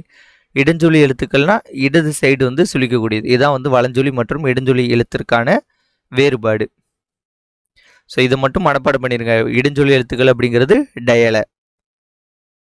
ஓகே. அடுத்தது இந்த தெரிந்து கொள்வோம் அப்படின்ட்டு ஒரு பாக்ஸில் கொடுத்துருக்காங்க. இது ரொம்ப முக்கியமானது. இது வந்து டிஎன்பிசியில் நிறைய டைம் கேள்வி கேட்டிருக்காங்க. கேட்பதற்கான வாய்ப்புகளும் அதிகமாக உள்ளது. ஓகேவா? அந்த சொல் வந்து முதலில் ஆளப்படும் இலக்கியம். ஓகேவா? ஒரு சொல்லு முதலில் வந்து கண்டுபிடிக்கப்பட்ட இலக்கியம் எது, அதோட மேற்கோர் வந்து என்னன்ட்டு கேட்டிருக்காங்க. இது பெரும்பாலும் வந்து கேள்விகள் வந்து எப்படி அமையும்னு பார்த்தீங்கன்னா, தமிழன் கிளவியும் அதனாரற்றே அப்படிங்கிற இந்த மேற்கோள் கொடுத்து இவ்வரிகள் இடம்பெற்றுள்ள நூல் எதுன்ட்டு இலக்கியம் எது, நூல் எதுங்கிறது மாதிரி கேட்கலாம். ஓகேவா? இல்லைன்னா இதை எப்படி கேட்கலாம்னா, தமிழ் என்ற சொல் முதலில் ஆளப்படும் இலக்கியம், முதலில் கண்டுபிடிக்கப்பட்ட இலக்கிய நூல் வந்து எதுன்னு கேட்கலாம். அப்போ வந்து என்னது? தொல்காப்பியம். இதற்கான ஷார்ட்கட் வந்து பார்த்தீங்கன்னா, ஓகேவா, தமிழ் அப்படிங்கிறது சொல்லு, இங்கே பார்த்தீங்கன்னா தமிழேன். அப்போ இந்த சொல்லு வந்து இங்கே இந்த இடத்துல வருதா, இந்த மேற்கோளில், இதுதான் கான்செப்ட். அப்போ தமிழ் அப்படிங்கிறது சொல்லு, தமிழேன் கிளவியும் அதனார் எற்றை. ஸோ அந்த சொல் வருது. இது எந்த நூலில் இருக்குன்னு பார்த்தீங்கன்னா தொல்காப்பியத்தில் இருக்குது. இதுக்கு வந்து ஷார்ட்கட் வந்து என்னென்னு பார்த்தீங்கன்னா, இந்த லைனில் வந்து இந்த கிளவி தான் ஷார்ட்கட். ஸோ கிளவிங்கிறதவங்க வயசான பாட்டி. ஓகேவா? அவங்களோட தோல் வந்து எப்படி இருக்கும்?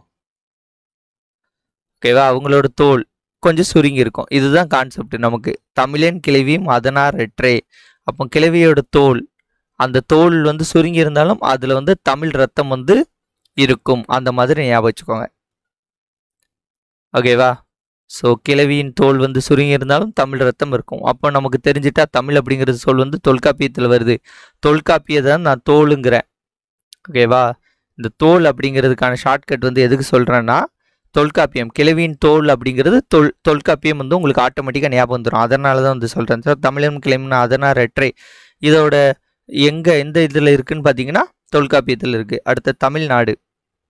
தமிழ்நாடு வந்து இமிழ்கடல் வேலியை தமிழ்நாடு ஆக்கிய இது நீ கருதினை ஆயின். ஓகேவா? இதில் வந்து நமக்கு ஷார்ட்கட் வந்து வேலி. வேலி அப்படிங்கிறது என்னது? வட்டமாக இப்படி போட்டிருப்பாங்கல்ல. ஓகேவா? ஒரு இடத்த சுற்றி வட்ட வடிவில் வந்து அமைக்கக்கூடியதான் வேலி. சிலப்பதிகாரத்தில் வந்து என்னது கான்செப்ட்? சிலம்பு தானே வந்து சிலப்பதிகாரத்தோட மையக்கரு. ஸோ சிலம்பு வந்து எப்படி இருக்கும்? வட்டமாக வந்து இருக்கும். அதுவும் வந்து ஒரு வேலி தானே. அதுவும் வந்து ஒரு காப்பு மாதிரி, ஒரு வேலி மாதிரி. அப்போ வேலின்னு வந்துட்டுனா நமக்கு இந்த வட்ட வடிவ வரணும். சிலப்பதிகாரம் வந்து ஞாபகம் வந்துடணும். ஸோ தமிழ்நாடு அப்படிங்கிறது சொல் வந்து இங்கே கொடுத்துருப்பாங்க. இமிழ்கடல் வேலியை தமிழ்நாடு ஆக்கிய இது நீ கருதினே ஆயின். ஸோ நமக்கு வந்துட்டா சிலப்பதிகாரம் அப்படின்ட்டு வந்துடும். மேலும் சிலப்பதிகாரம் தான் தமிழ்நாட்டை பற்றி நிறைய விஷயங்கள் வந்து சொல்லியிருப்பாங்க. இதில் வந்து என்னென்னா வஞ்சி காண்டம். ஓகேவா? சிலப்பதிகாரத்தில் வந்து ஒரு என்ன சொல்ல, ஒரு கெட்டது ஒரு தவறாக கூறி தான் வந்து சிலப்பதிகாரம் வந்து வந்துடும். ஓகேவா? அவர் செய்யாத குற்றத்திற்காண்டி அவருக்கு தண்டனை வழங்கி இருப்பாங்க. ஸோ வஞ்சிக்கப்பட்டுவார். அதனால இதை வஞ்சி காண்டம்னு ஞாபகம் வச்சுக்கோங்க. இந்த வஞ்சி 165 தொல் 386 இதெல்லாம் வந்து தேவையில்லை. இதில் இந்த வஞ்சி காண்டகம் வந்து முக்கியம். இது தொல்காப்பியம் அப்படிங்கிறது முக்கியம். இது திருத்தாண்டகம் அப்படிங்கிறது முக்கியம். இந்த பாடல் எத்தனாவது பாடல்லாம் நம்மகிட்ட கேட்க மாட்டாங்க. அடுத்தது 3வது பார்த்தீங்கன்னா தமிழன். தமிழன் அப்படிங்கிறது வந்து அப்பர் வந்து தேவாரத்தில் வந்து எழுதியிருக்கார். தமிழன் கண்டாய் அப்படின்ட்டு எழுதியிருக்கார். இது வந்து ஒன்றும் கிடையாது. ஒரு அப்பா வந்து அவனுடைய பையன் பேர் வந்து தேவாரம். ஓகேவா? அப்பா வந்து பையன் தேவாரத்தை கண்டாயா அப்படின்ட்டு அவர் ஃப்ரெண்டுகிட்ட வந்து கேட்குறாரு அப்படிங்கிறத ஞாபகிச்சுக்கோங்க. ஒரு அப்பா அவங்க பையன் தேவாரத்தை கண்டாயா அப்படின்ட்டு இன்னொருத்தர்கிட்ட கேட்குறாங்க. அப்போ இங்கே வந்து எல்லாம் வந்துட்டா. ஸோ அப்பர் எழுதிய தேவாரம் கண்டாய் அப்படின்ட்டு வார்த்தை வந்தாலே அந்த தமிழன் கண்டாய் அப்படிங்கிறது வார்த்தை வந்துடும். ஸோ இது வந்து என்னது? திருத்தாண்டகம் பகுதியில் வந்து இடம்பெற்றுள்ளது. ஸோ நான் சொன்ன கதையெல்லாம் வந்து வச்சு நீங்கள் ஓரளவுக்கு மேட்ச் பண்ணி பாருங்கள். உங்களுக்கு ஈஸியாக புரியும். ஓகேவா? இப்போ தமிழ் அப்படிங்கிறது சொல் வந்து எங்கே இடம்பெற்றிருக்கும்? தொல்காப்பியத்தில். மேக்சிமம் வந்து இந்த சொல் வந்து கேட்க மாட்டாங்க. இந்த ஏரியா கேட்க மாட்டாங்க. இந்த மேற்கோள் கொடுப்பாங்க. இந்த மேற்கோள் கொடுத்து அது வந்து எந்த இலக்கியத்தில் இடம்பெற்றுள்ளதுன்னு கேட்பாங்க. அப்போ கண்டாய் அப்படின்னா அப்பர் வந்து தேவாரத்தை கண்டாயா அப்படின்ட்டு வரும். இமிழ்கடல் வேலியை, வேலி அப்படின்னா நம்ம சிலப்பதிகாரம் வந்து ஞாபகம் வந்துடும். கிளவியோட தோல் வந்து ஞாபகம் வந்துடும். தொல்காப்பியம். ஓகேவா? இவ்வளோதான் கான்செப்ட். ஸோ இதை நான் உங்களுக்கு சொல்லிக் கொடுக்குறதுனால லேட் ஆகுது. நீங்கள் ஒரு டைம் வந்து புரிஞ்சிட்டேன்னு நினச்சிக்கோங்க. அதுக்கப்புறம் ஈஸியாக வந்து இதை சொல்லிடலாம். அடுத்தது சீர்மை மொழி. தமிழ் மொழி சீர்மை மொழி. தமிழில் வந்து பார்த்தீங்கன்னா சீர்மை மொழின்னா அதுக்கு தான் வந்து இங்கே இது வந்திருக்கு. உயர்திணை அக்ரிணை அப்படின்ட்டு 2 வகை வந்து இருக்குது. உயர்திணைக்கு எதிர் சொல் வந்து என்னது? தாழ்திணை தான். ஆனால் நம்ம உயர்திணைன்னு உங்களுக்கு தெரியும்ல, ஆண்பால் பெண்பால் வந்து உயர்திணை, அதை தவிர மற்ற எல்லாமே வந்து அக்ரிணை. ஓகேவா? உயர்திணைக்கு எதிர் சொல் வந்து என்னது? தாழ்திணை. ஆனால் தமிழில் வந்து தாழ்திணைன்னு சொல்லாமல் அதை எப்படி சொல்கிறாங்கன்னா அக்ரிணைங்கிறாங்க. அக்ரிணை அப்படிங்கிறது அல் கூட்டல் திணை. அதாவது உயர்வு அல்லாத திணையை தான் உயர்வு அல்லாத திணை அப்படின்ட்டு சொல்கிறாங்க. ஸோ தமிழில் வந்து ஒரு நெகட்டிவாக ஒரு விஷயத்தை வந்து சொல்ல மாட்டாங்க அப்படிங்கிறதுக்கான எடுத்துக்காட்டு தான் இது. அதனால தான் தமிழை வந்து ஒரு சீர்மை மொழி அப்படின்ட்டு சொல்கிறாங்க. உயர்திணை தாழ்திணைன்னு சொல்லலாம். ஆனால் தாழ்திணை அப்படின்னு சொல்லும்போது அது ஒரு கொஞ்சம் நெகட்டிவாக இருக்குதுல்ல. அதனால அப்படி சொல்லாமல் உயர்வு அல்லாத திணை அது அக்ரிணை அப்படிங்கிறாங்க. அதேமாதிரி பாகற்காய் அப்படிங்கிறது கசப்பு சுவையுடையது, அதை கசப்பு காயின்னு தான் சொல்லணும். ஆனால் அப்படி சொல்லாமல் இனிப்பு அல்லாத காய், அதனால தான் பாகற்காய். ஓகேவா? பாகற்காய் அப்படிங்கிறது கசப்பு சுவை உடையது, அதை வந்து கசப்பு காய் தான் சொல்லணும். ஆனால் தமிழில் என்ன சொல்கிறாங்கன்னா இனிப்பு அல்லாத காய். இங்கே எப்படி உயர்வு அல்லாத திணைன்னு சொன்னோமோ அதே மாதிரி இங்கே இனிப்பு அல்லாத காய் பாகற்காய், பாகு கூட்டல் அல் கூட்டல் காயை வந்து பாகற்காய் அப்படின்ட்டு தமிழில் வந்து பிரித்து வச்சிருக்கிறாங்க அப்படிங்கிறத சொல்லியிருக்கிறாங்க.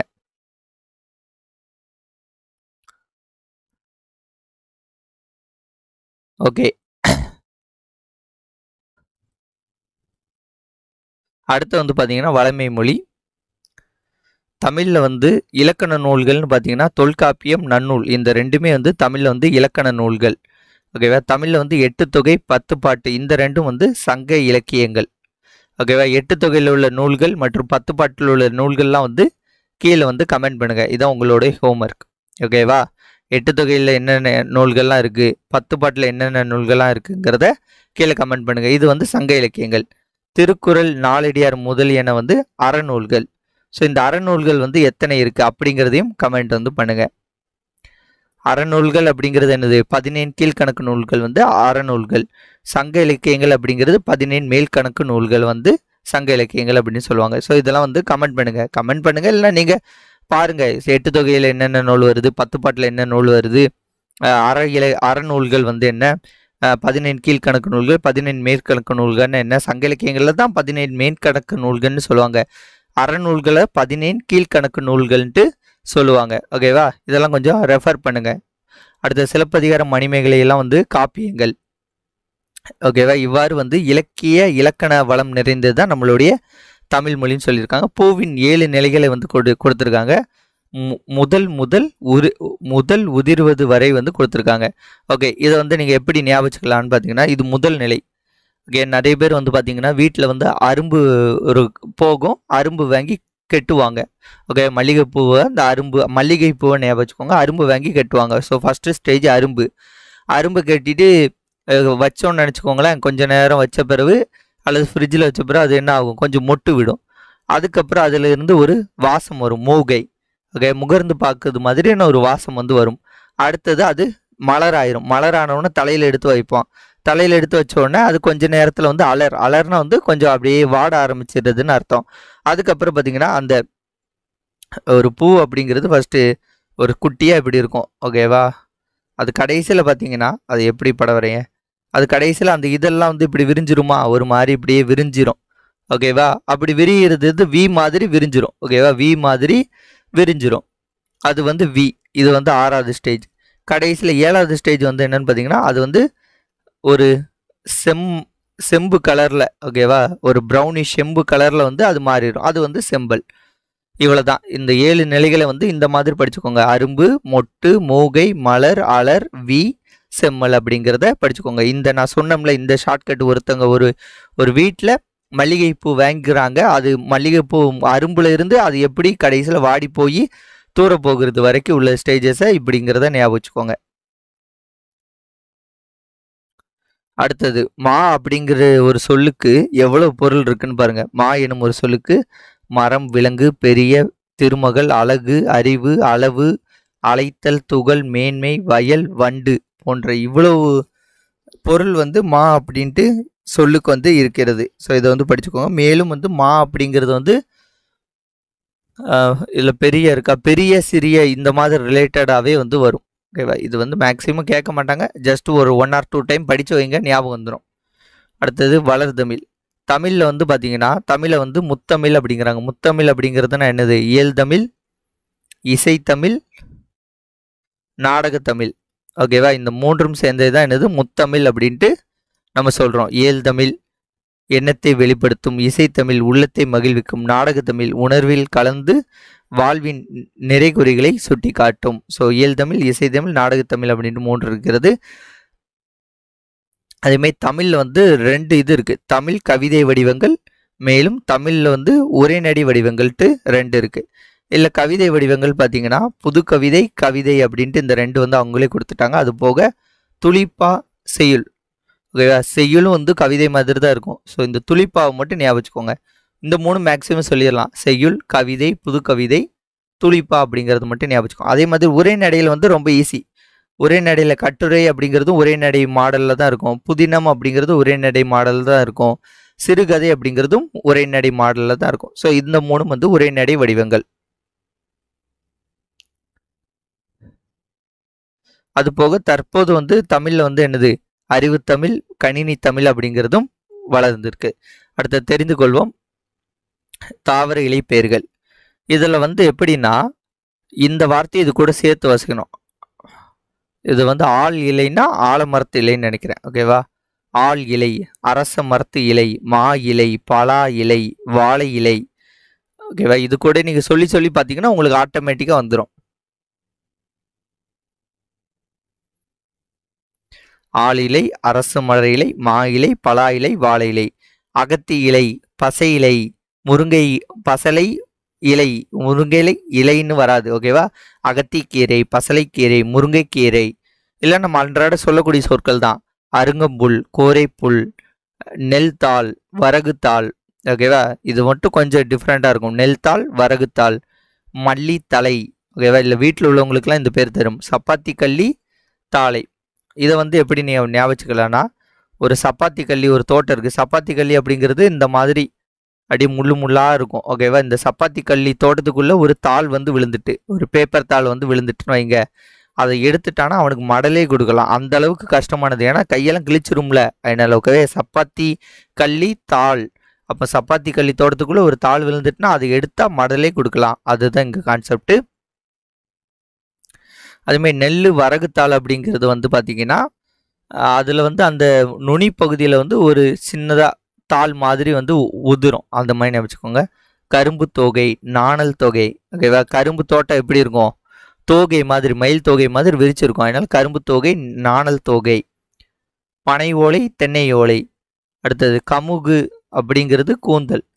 ஸோ கூந்தல் வந்து பாக்கு வாசம் கமகமன்னு அடிக்குது. ஓகேவா? ஒரு பெண்ணோட கூந்தல் பாக்கு வாசம் கமகமன்னு அடிக்கிறதுக்கு மாதிரி ஞாபகம் வச்சுக்கோங்க. அடுத்தது புதுமை மொழி.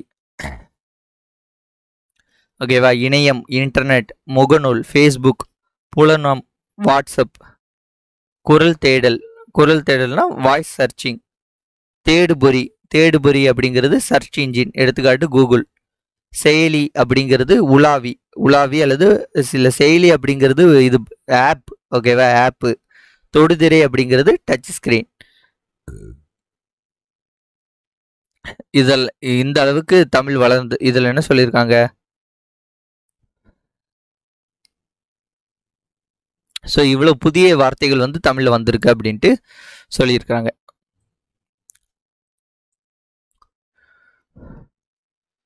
அடுத்தது ஓகேவா? வேற இது அவ்வளோதான். தொல்காப்பியம் மற்றும் நன்னூலில் வந்து கணினி தமிழுக்கு ஏற்ப அப்போவே வந்து தமிழ் எண்களை வந்து வடிவமைச்சு வச்சுருக்காங்க. கணினி அப்படிங்கிறது 0 and 1 தான் வந்து ஒர்க் ஆகக்கூடியது. ஓகேவா? 0 and 1 இயங்கக்கூடியதான் வந்து கணினி. ஸோ அந்த 0 and 1, அடுத்தது பைனரி, டெசிமல், ஹெக்ஸா டெசிமல் அப்படின்ட்டு உண்டு. ஸோ நம்பர்ஸில் இயங்கக்கூடியதான் வந்து கணினி. அப்போவே வந்து அதை வந்து பிளான் பண்ணியிருக்காங்க பாருங்க. ஸோ தமிழ் எண்கள் வந்து நம்பரில் கொடுத்துருக்காங்க. இதை எப்படி ஞாபகம் வச்சுக்கலாம் அப்படிங்கிறத நான் இப்போ உங்களுக்கு சொல்கிறேன். ஒரு நிமிஷம். ஓகே, இல்லை இந்த இதுக்கு வந்து நான் ஒரு ஷார்ட்கட் சொல்கிறேன். இதை ஃபஸ்ட் பார்த்துருவோம். கடலை உருண்டையை நன்றாக சவைத்து ருசித்து சாப்பிடு. ஓகேவா? எல்லாரையும் அமர வைத்து குடுக்கு பதில கூடுன்னு போட்டுக்கோங்க. அவ்வளோதான். நான் இதை வந்து உங்களுக்கு பின்னாடி நான் எழுதுனதை வச்சு உங்களுக்கு சொல்லிக்கோங்க. கடலை உருண்டையை 1ஆம் நம்பர். ஓகேவா? கடலை உருண்டையை 2ஆம் நம்பர். நன்றாக 3ஆம் நம்பர். சவைத்து ஓகேவா 4ஆம் நம்பர். ருசித்து 5ஆம் நம்பர். அடுத்து சாப்பிடு 6ஆம் நம்பர். எல்லாரையும் அமர வைத்து, எல்லாரையும் அமர வைத்து. இது 7ஆம் நம்பர், இது 8ஆம் நம்பர். குடு அப்படிங்கிறது நீங்க கூடுன்னு ஞாபகம் வச்சுக்கோங்க. 9ஆம் நம்பர் அவ்வளவுதான். கடலை உருண்டை நன்றாக சவைத்து ருசித்து சாப்பிடு, எல்லாரையும் அமர வைத்து குடு அப்படிங்கிறத கூடுன்னு ஞாபகம் வச்சுக்கோங்க. இதுதான் இதோட ஷார்ட்கட். நீங்க இதை எழுதி வச்சு படிச்சிருங்க. ஓகேவா? சிம்பிள் தான். ஒன் டைம் இதை படிச்சிட்டிங்கன்னா உங்களுக்கு மறக்காது. அடுத்த 2000 ஆண்டுகளாக வழக்கில் இருக்கும் சில தமிழ் சொற்களை வந்து எழுதுக அப்படின்ட்டு கொடுத்துருக்காங்க. ஸோ இதில் வந்து நிறைய சொற்கள் வந்து உண்டு. ஓகேவா? இதில் வந்து எப்படி எழுதலான்னு பார்த்தீங்கன்னா, இதை நீங்கள் ஃபஸ்ட்டு வந்து இந்த மாதிரி எழுதிக்கணும். ஒரே இலக்கியமாக தான் இருக்கும். அதில் நிறைய சொல் வந்திருக்கும். இப்போ உதாரணத்திற்கு தொல்காப்பியத்தில் வந்து பார்த்தீங்கன்னா, தொல்காப்பியத்தில் வந்து என்ன சொல்லலாம் வருதுன்னா, இருங்க நான் பாஸ் பண்ணிட்டு எழுதிட்டு உங்களுக்கு காமிக்கிறேன். இல்லைன்னா உங்களுக்கு டைம் வேஸ்ட் ஆகும்ல, அதனால ஒரு செகண்ட்.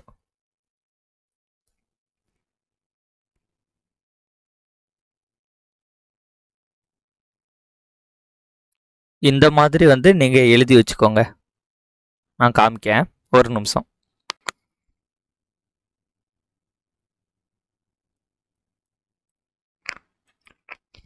இல்லை பார்த்தீங்களா? இப்போ தொல்காப்பியத்தில் வந்து என்னென்ன சொற்கள்லாம் வந்து வருது அப்படிங்கிறத எழுதிடணும்.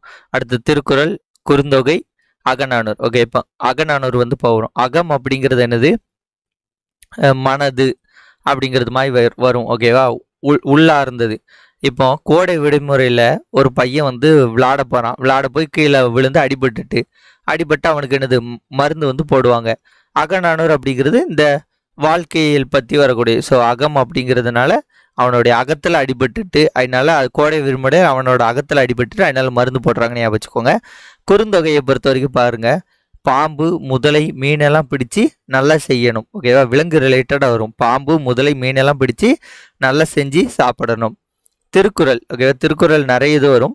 திருக்குறளை பொறுத்த வரைக்கும் ஒரு அக்ரிகல்ச்சர், எஜுகேஷன், மெடிசன், பாலிட்டி. ஓகேவா? ஸோ இந்த மாதிரி விஷயங்கள் வரும். அக்ரிகல்ச்சர் வேளாண்மை, மெடிசன் மருந்து, அரசு பாலிட்டி, எஜுகேஷன், இந்த மாதிரி வார்த்தைகள்லாம் வந்து திருக்குறளில் வந்து வரும். தொல்காப்பியத்தில் பாருங்களேன், ஒரு உலகத்தோடைய விஷயங்களை காமனாக சொல்லியிருப்பாங்க.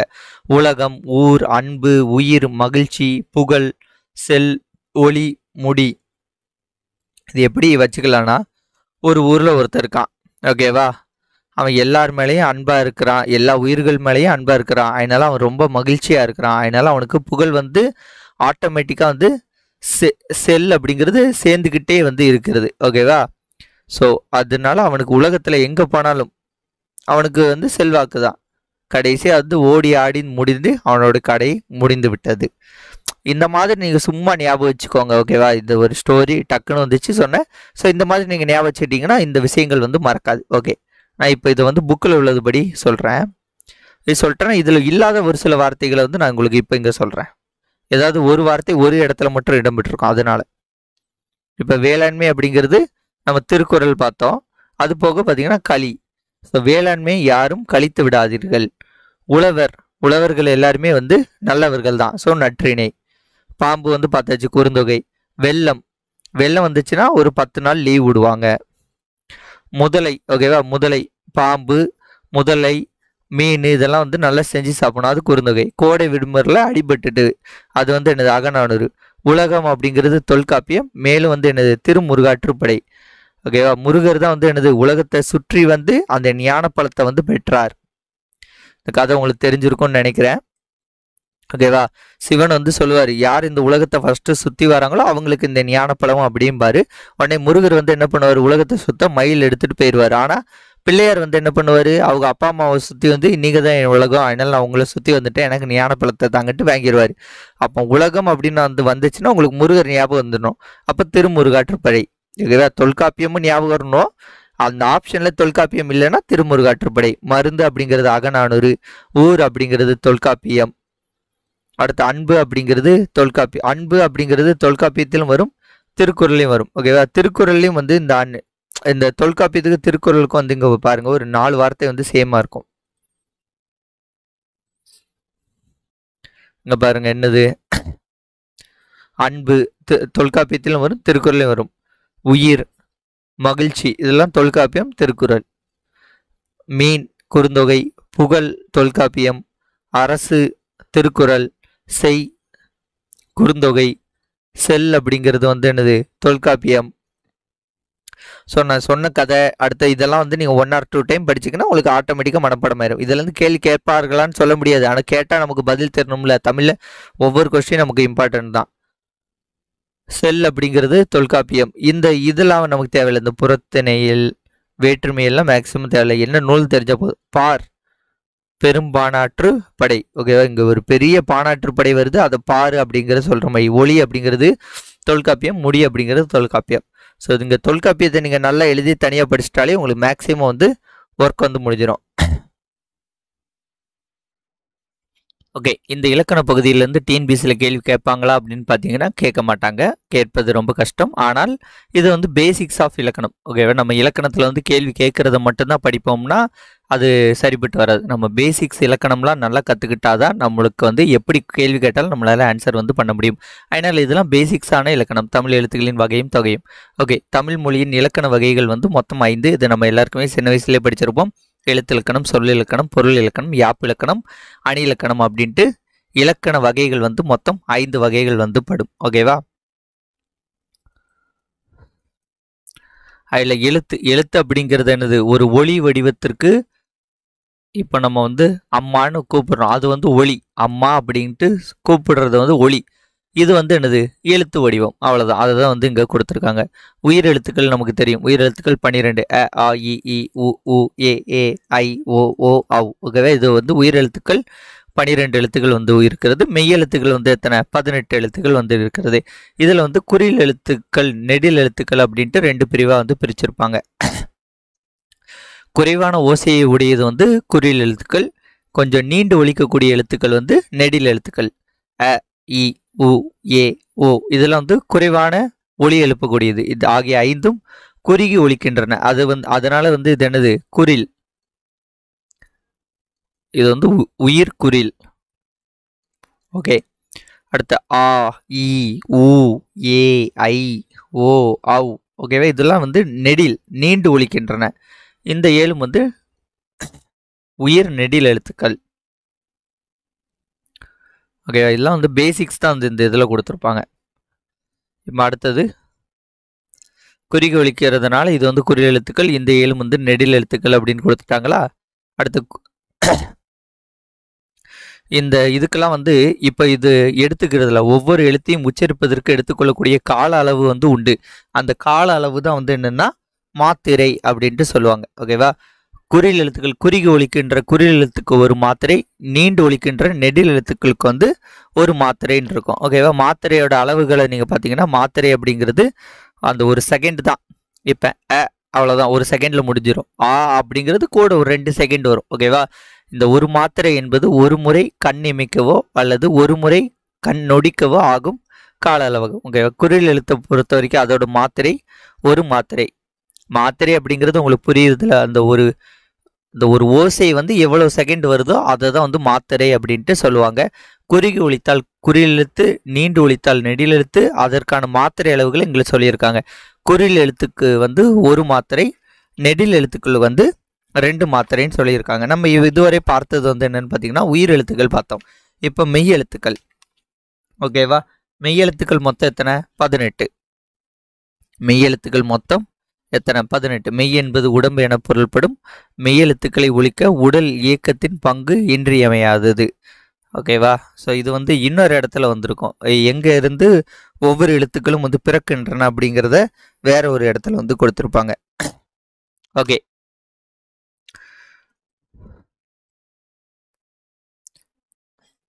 இப்போ இந்த விஷயத்தை இந்த மெய்யெழுத்துக்களை வந்து ஈஸியாக ஞாபகம் வச்சுக்கலாம். எப்படின்னா கசட தபர ஞனன நமன எரள வளல.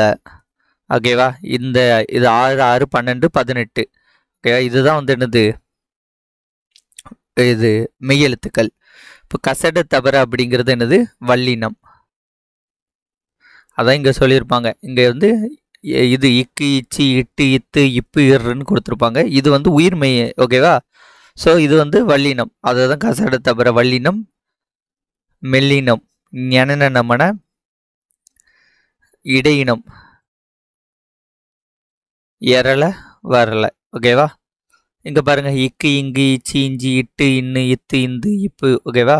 ஸோ இதை படிச்சுக்கோங்க. இதெல்லாம் சொல்லிக் கொடுக்க கொஞ்சம் சிரிப்பாக வருது ஸ்கூல் குழந்தைங்க போய். ஆனாலும் இதெல்லாம் தெரிஞ்சிருக்கணும். இதெல்லாம் தெரியலன்னா பெரிய பிரச்சனையாகும். ஏன்னா அகர வரிசைப்படி எழுதுங்கன்றவாங்க. நமக்கு இக்கு இங்கு தெரிலன்னா அகர வரிசைப்படி எழுத முடியாது. அதனால் இதை படிச்சுக்கோங்க. ஓகே, இதில் வந்து பார்த்தீங்கன்னா கசட தபர அப்படிங்கிறது எப்படி வருதுன்னா ஒரு வேல்யூ விட்டு விட்டு வரும். க ச ட த ப. ஓகேவா? அடுத்து இங்கே ஒரு 2 விட்டு ர. ஓகேவா? கசட தபர வருதா? அடுத்து ஞன நமனங்கிறது ஞ ஞ ஞ. அடுத்து இங்கே ஒரு இந்த ஞ இந்த ம. ஓகே, ம. அடுத்த கடைசியாக இந்த இது வந்துடுது. இப்போ எரள வளல அப்படிங்கிறது எங்கே வருது?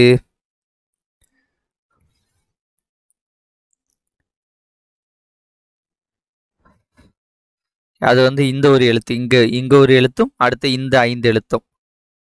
ஓகேவா? இது வந்து இடையினம். ஸோ இந்த மாதிரி நீங்கள் படித்து வச்சுட்டிங்கன்னா உங்களுக்கு இங்கு மறந்தால் கூட ஓகே, கசட தபர ஞன நமன எரள வளல அப்படிங்கிறத வச்சு நீங்கள் இதை கண்டுபிடிச்சி அகர வரிசையை வந்து பண்ணிடலாம். ஓகேவா? ஸோ இந்த மெத்தடில் வந்து படித்து வச்சுக்கோங்க. நீங்கள் எழுதி பாருங்கள், ஒரு 1 or 2 டைம்ஸ் எழுதி பாருங்கள். அப்போ தான் வந்து உங்களுக்கு புரியும். ஓகே, உயிர் எழுத்துக்களோட மாத்திரை வந்து நம்ம பார்த்தோமா, உயிரோட குறிலோட மாத்திரை வந்து 1 மாத்திரை, நெடிலோட மாத்திரை 2 மாத்திரைன்ட்டு. ஸோ மெய்யோட மாத்திரை அப்படிங்கிறது என்னதுன்னா அரை மாத்திரை தான். மெய் எழுத்துக்கள் 18க்குமான மாத்திரை வந்து அரை மாத்திரை தான்.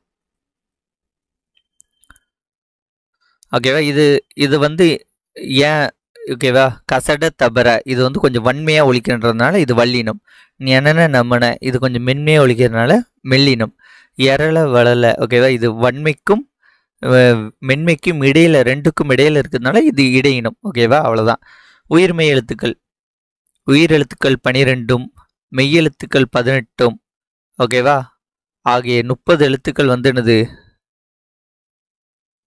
ஆகிய 30 எழுத்துக்கள் சேர்வதால் தோன்றும் எழுத்துக்கள் 216. இந்த 216 தான் உயிர்மெய் எழுத்துக்கள். உயிரெழுத்துக்கள் 12, மெய்யெழுத்துக்கள் 18 ஆகிய 30 எழுத்துக்கள் வந்து முதல் எழுத்துக்கள் அப்படின்ட்டு அழைக்கப்படும். அந்த உயிரெழுத்தும் மெய்யெழுத்தும் சேர்ந்து தோன்றக்கூடிய உயிர்மெய் எழுத்துக்கள் வந்து 216. எப்படி தோன்றும்னு ஆல்ரெடி சொல்லியிருப்பேன். இக்கு ப்ளஸ் அ, க அப்படிங்கிறது உயிர்மெய் எழுத்து. இக்கு ப்ளஸ் ஆ, கா அப்படிங்கிறது உயிர்மெய் எழுத்து. இப்போ இந்த க அப்படிங்கிறது என்னதுன்னா குறில். ஓகே, உயிர்மெய் குறில் எழுத்து. கா அப்படிங்கிறது உயிர்மெய் நெடில் எழுத்து. க கா. இதை வந்து எக்ஸாம்பிளாக வச்சுக்கோங்க. அதை தான் இங்கே சொல்லியிருப்பாங்க பாருங்க. என்ன, மெய்யுடன் உயிர் குறில் சேர்ந்தால் உயிர்மெய் குறில் கிடைக்கும். உயிர் நெடில் சேர்ந்தால் உயிர் நெடில் கிடைக்கும். அதான் இக்கு கூட்டல் அ. க அப்படிங்கிறது உயிர்மெய் குறில்.